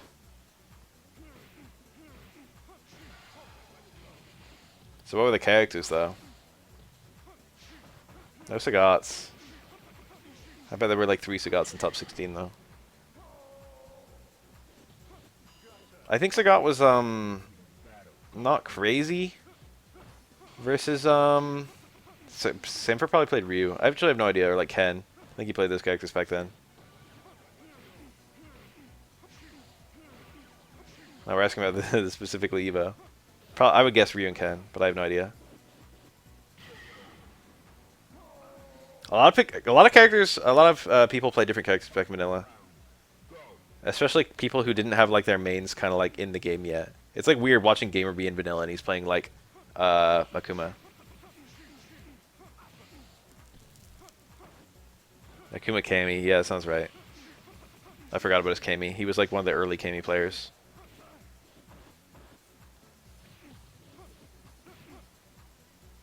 If you go back far enough, you'll find Dominion playing Honda in vanilla, which is pretty funny. Yeah, Gamerby was really famous for his Adon. Kami in SF5. Yeah, Justin played a lot of characters. I remember that.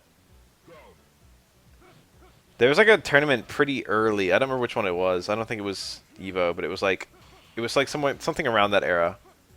where Justin played against Daigo in finals, and Justin pulled out some like Fei Long and something else, Fei Long and Rose, I don't remember, and he was trying to gimmick Daigo out because Daigo was mostly used to fighting the arcade characters and hadn't played the console characters that much yet.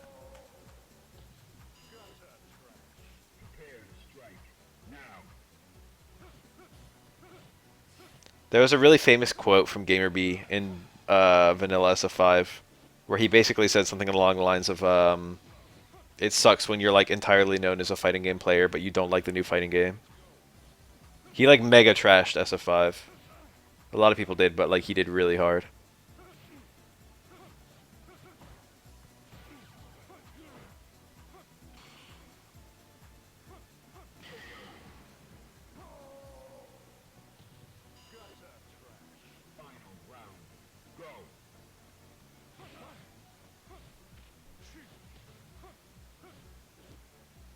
Rufus is like not a footsie character, I feel.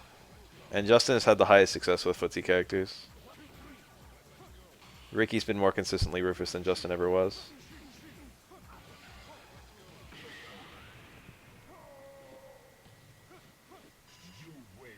Justin's played a couple footsie characters since then. Rose in Ultra, and then kind of Elena in very late Ultra. And I think nowadays when he plays SF4, he plays Elena usually. Elena's a good character for him. Obviously, Elena's like the best or second best character in the game.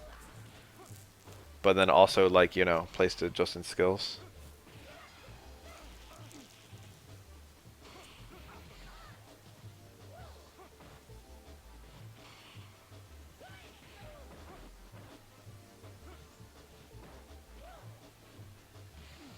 Oh, the juggle.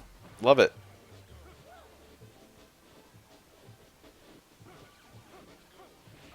I think a game that's been ironed out for 5 years is always going to be better than a new game.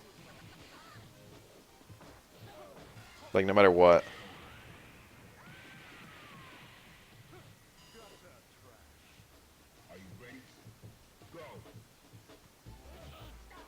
You're going from a roster of 40 to a roster of 16. That's a bad feel right off the bat. And then you're using mechanics which haven't been, like, ironed down. That don't necessarily all fit together well.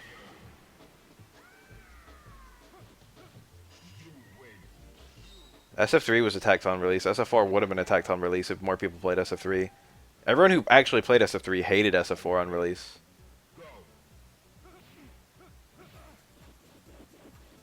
But most people came in from not having played SF3.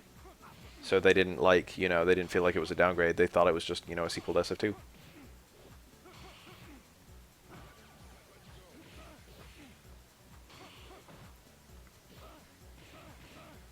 Are there, like, not moons in the new Melty?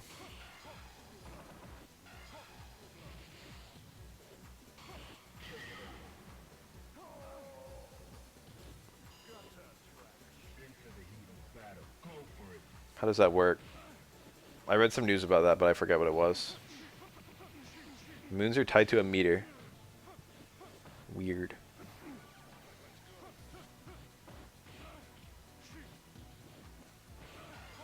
It's like, well, I have enough bar, now I can reverse beat.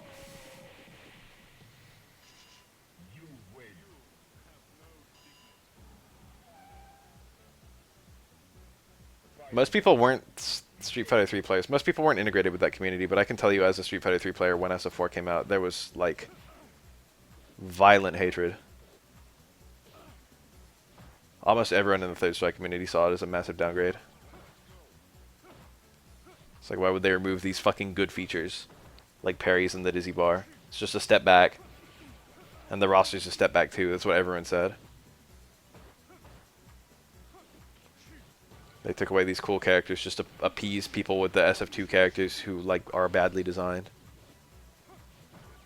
Who just spam special moves. That was a common complaint too. Street Fighter 3 players were like, oh, Street Fighter 4, you just spam special moves. You just do Honda headbutts on block. You just throw fireballs as Ryu. And SF3, you can't spam anything. So SF4 feels a lot more spammy.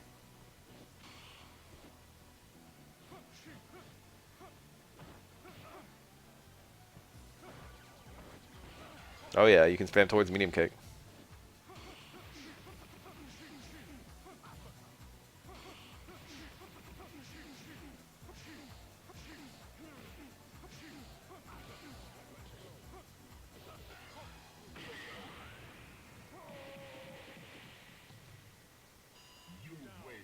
Stun sucks. I wouldn't be opposed to stun just getting nuked.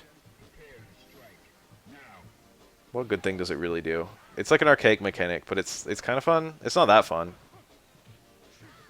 It's fun when you can do like unique stun combos.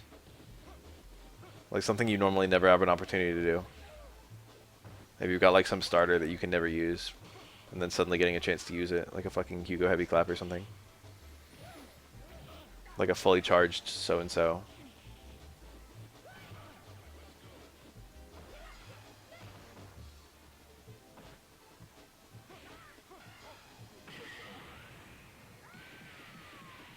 Does it make Makoto fun?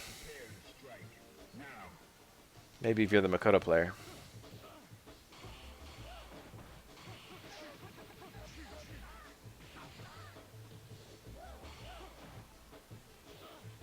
People are very split on subjects like positive and negative reinforcement in fighting games. There's merits to both. Dizzy is a positive reinforcement kind of thing. It's like if you're winning, you get to a state where you're basically guaranteed to win. You get rewarded for playing well with like an even more opportunity. And then there are a lot of other mechanics like Ultra Meter where you give the opponent a resource by hitting them, or V Meter. So it's like they get stronger as you beat them up. They get new attacks as you beat them up. Be negative reinforcement, I guess.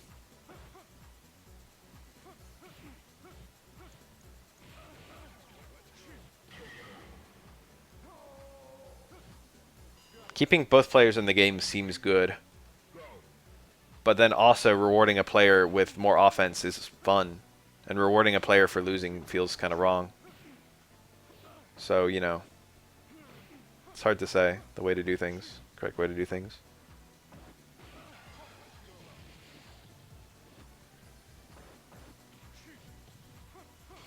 Oh, wake up, neutral jump parry.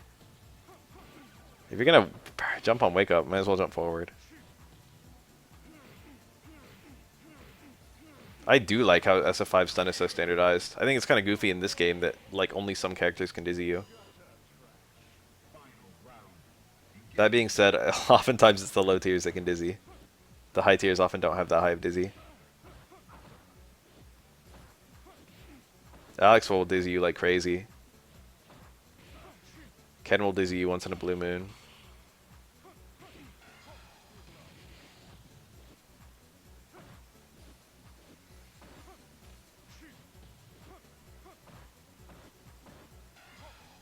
I mean, it is kind of hard for Dawson to dizzy you. Just purely because he's not necessarily, he can't mix you up super duper well. He can only dizzy you if you're just walking into hits again and again. Getting dizzy for being too aggressive is the way it should be, I think. Or for failing to defend yourself too many times. Getting opened up too many times. Yeah, well, you don't have to do it all at once. You can hang back a little bit. You can be like, oh, I just got to 50% stun. Let me get that back. No. Even if you have the video, you'll never find the name of these Dudley players.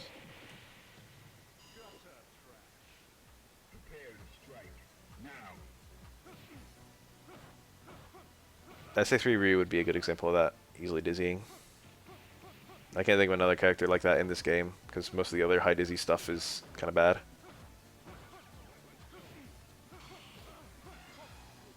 Oh, he got the parry. He pre-buffered?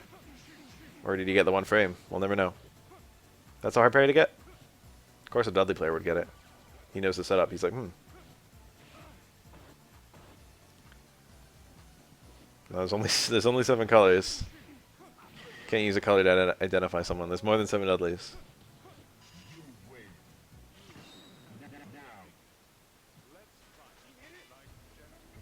It's not obviously wrong. Maybe it's Kokujin. I have no idea. It's probably not, seeing as he quit. And seeing as this is recorded in 2020. I don't know who this is. That's the whole point.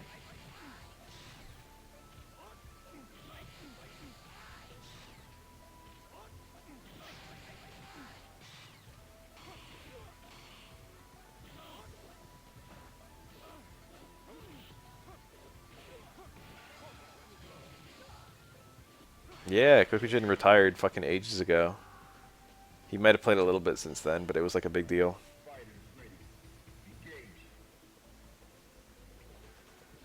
Fujiwara picks Super 3 a lot these days. He still plays. He plays at a different arcade than this, to the best that I know.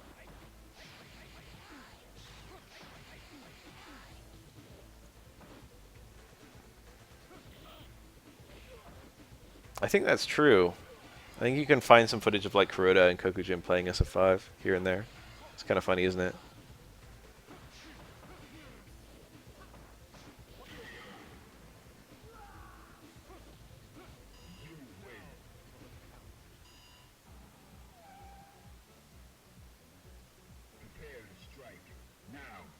It's funny when there's someone who like is loyal to a character and actually comes back when the character gets re-added.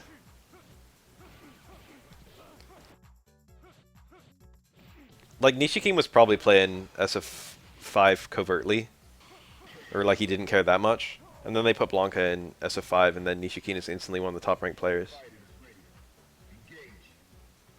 That shit's funny. Just pure Blanca loyalist. He's like, oh, I can play Blanca in a new game.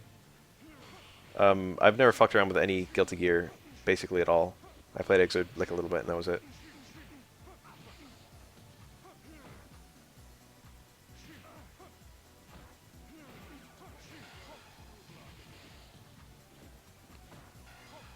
Wasn't there a Yun in SF4 who was like a prominent third strike player?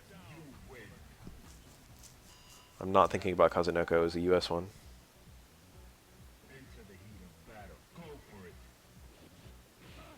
Was it Shen Chang? I haven't even thought about him in a long time. I think it was Shen Chang. I think he was a prominent third strike player who like ignored SF4, and then SF Yun came out and he's like, I might be making that up, I have no idea.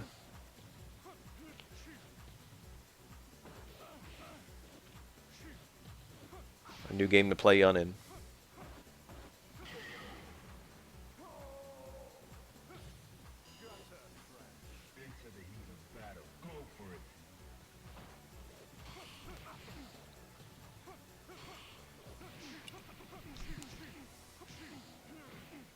Nishikin plays SF5 and he's a god.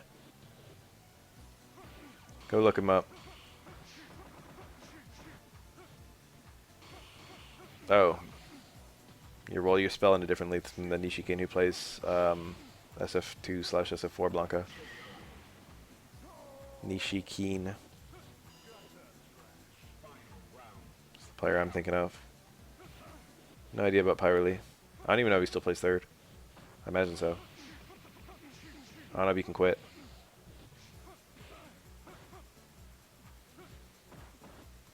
Deshinken. This is Deshiken. Ooh.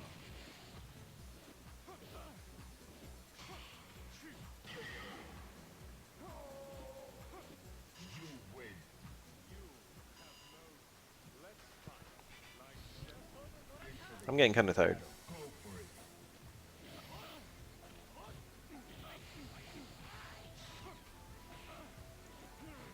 I might stop after the next 15 minutes video.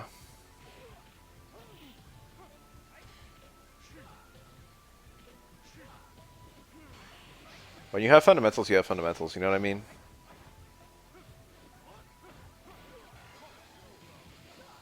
Played Sefric a little bit in SF5 recently.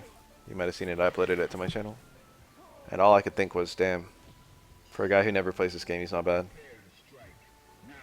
He fixed his face really well, because he had like, you know, he wasn't super clear on the perfectly ideal things to do, mathematically, frame data wise.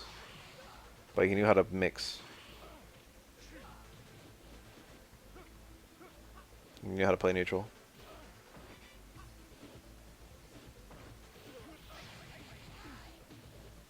That's why like a lot of these godlike players can just pick up a character in one day.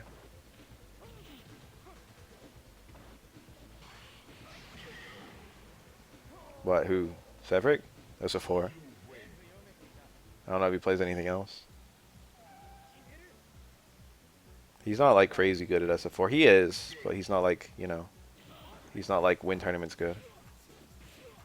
He's like good in the same way that I'm good. He's like ascended from a casual, but like, you know.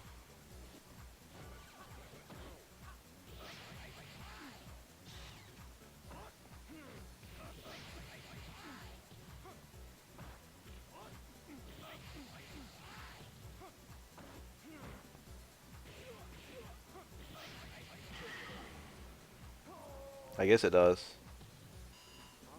Usually there was only 1 or 2 killers there. So really it was more like a 1v1 than a 1v fucking 14 or however many people would enter. We know Mega Cup's good.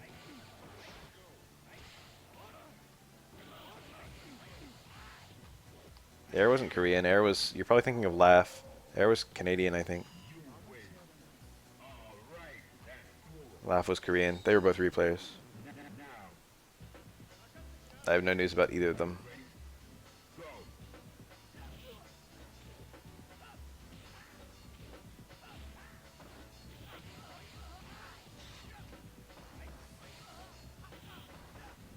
I don't remember anything about Air except those 2 hilarious stories of him getting trashed by the community. Air deserves better. Oh, nice parry, nice punish. He got that re-corner.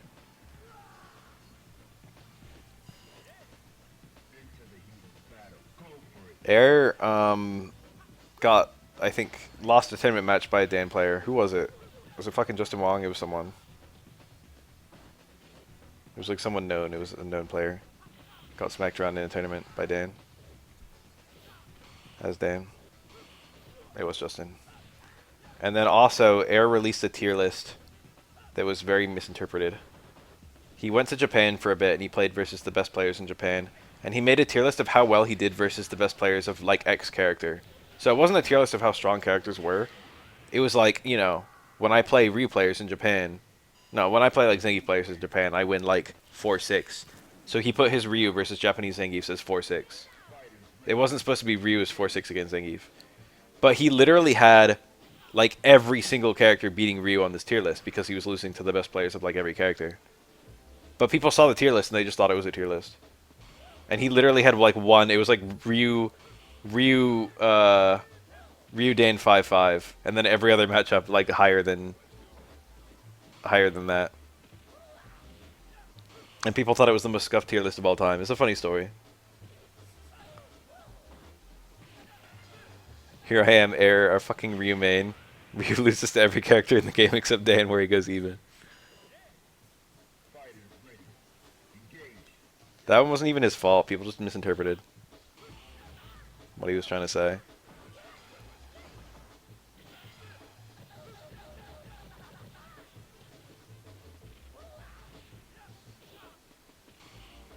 But it was kind of funny adding on to that it was like, oh, Ryu Dan is a 5-5, and it's the only matchup where Ryu is even okay.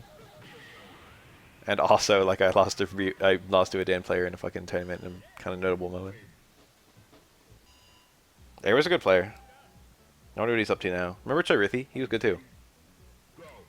Also Vancouver, I think. No, I could be wrong. I have no idea about Chirithi. I remember he was skilled though. I've actually played Chirithi in SF3, and he was good as shit.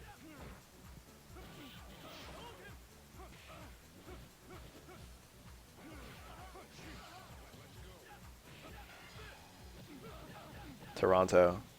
Every Canadian only lives in fucking 3 cities.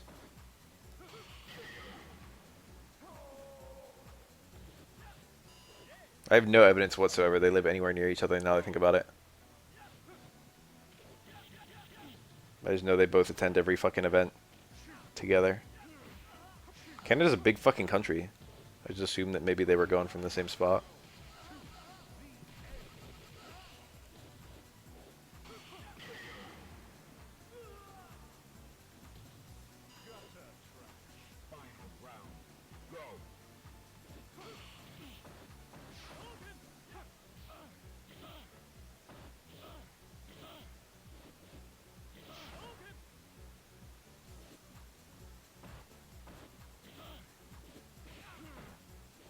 There must be some big fucking city in Quebec that you never hear about because everyone who's from there like fucking speaks French. You never hear about as an English speaker, I should say. What's the biggest city in Quebec?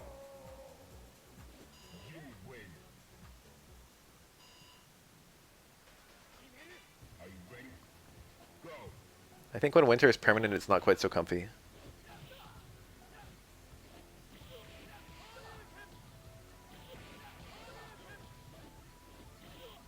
Don't tell me there's a city in Quebec named Quebec City and it's the biggest city in Quebec.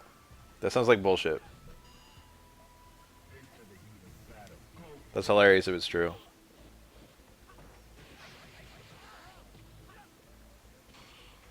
Oh my god.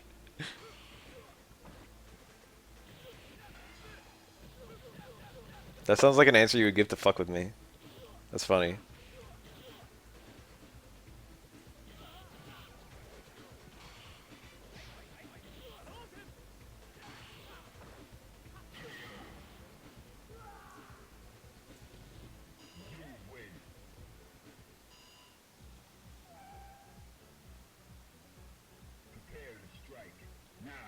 It's remarkable how little Americans know about Canada, I feel.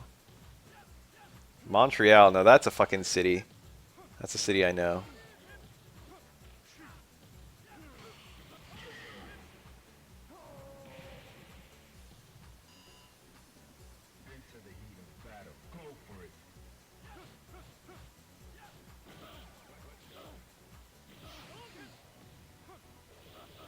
I think so, because I think Labradors themselves are Canadian, so it would make sense.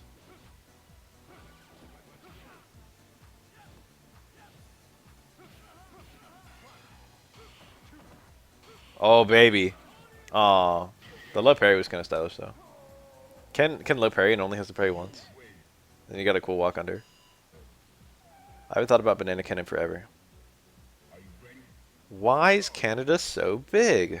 It's a bunch of land that no one wanted. That's the truth. People were too busy having wars fighting over the land just below it. And fucking buying it and selling it and shit like that.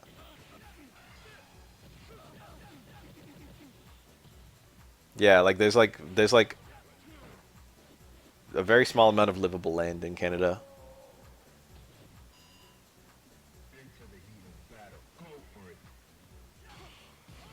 Interesting.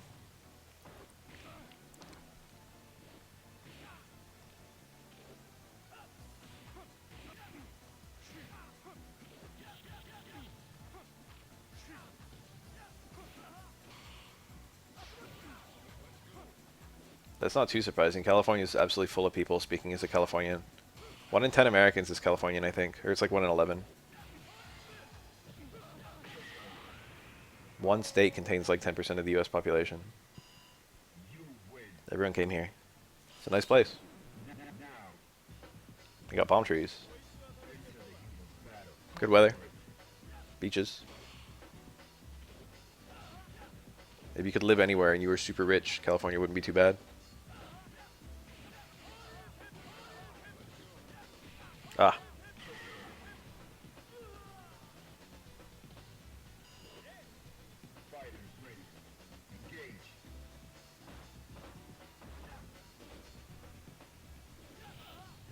Yup. That's happening.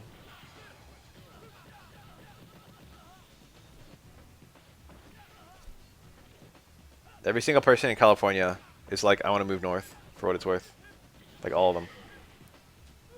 I don't know a single person in California that's not like, I want to move north.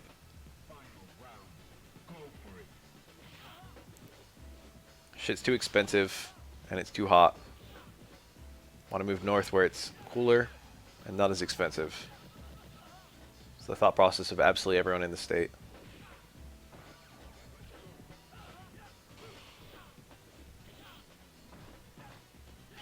Nice.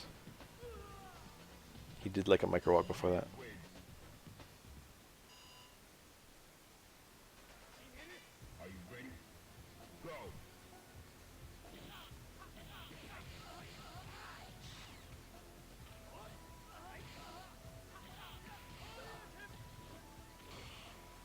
You want some dank knowledge about California? In California, it's legal to split lanes as a motorcycle, and everyone does it. And also, there's no fast lane, slow lane. You just drive in whatever lane you feel like.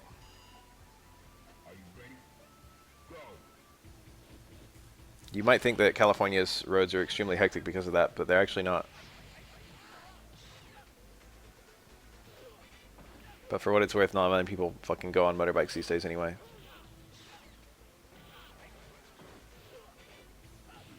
I feel like in every other state, when someone sees someone on motorcycles splitting lanes, they're like, how dare they? And they get so mad. In California, you see it, it's just like, oh. I think statistically, though, it's safer to split lanes than to not do it. I think there are fewer motorcycle accidents in California. Don't quote me on that. Look it up yourself.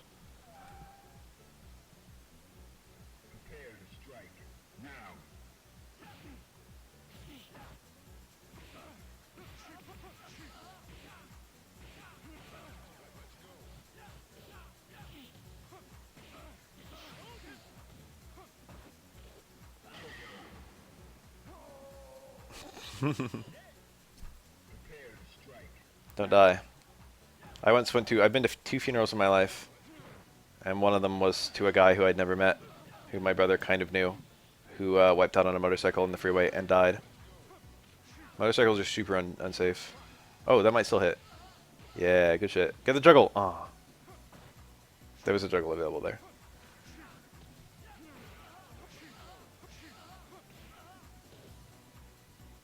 I wonder if Super Cancel would have killed there. I feel like it would have. That's a pretty gnarly way to die. It kind of sucks in this day and age to die violently, you know what I mean? Like, if you can die, you probably shouldn't die violently. Oh no. God, that looked too far. It still worked.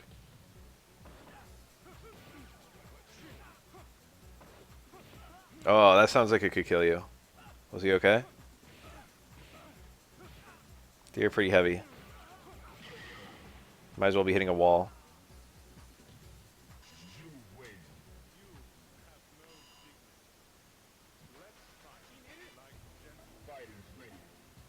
Ah, that's good.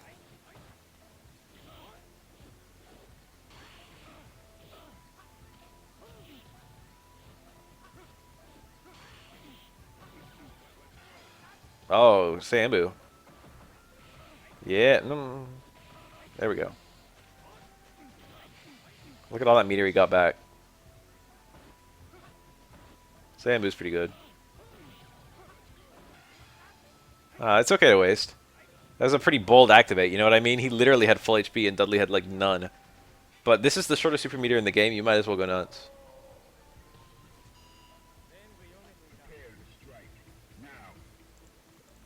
Well, that's what you're like moving rocks. That's funny.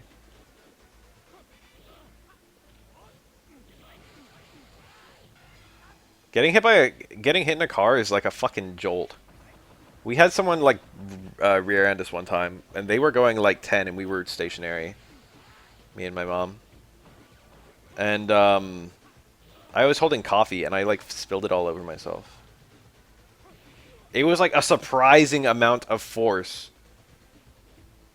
You know what I mean?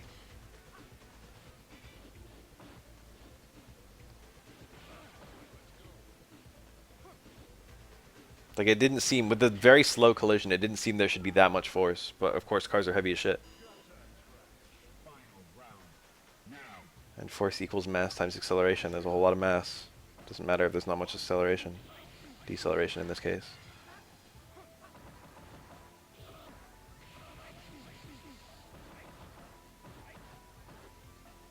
Ah.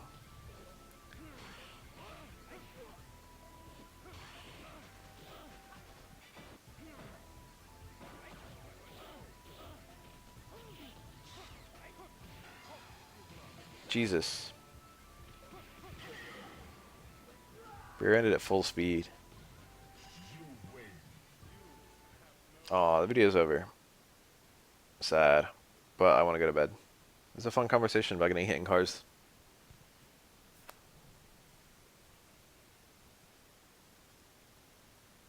But I gotta hit the hay. It's been fun, guys. Let's do it again real soon. A couple days.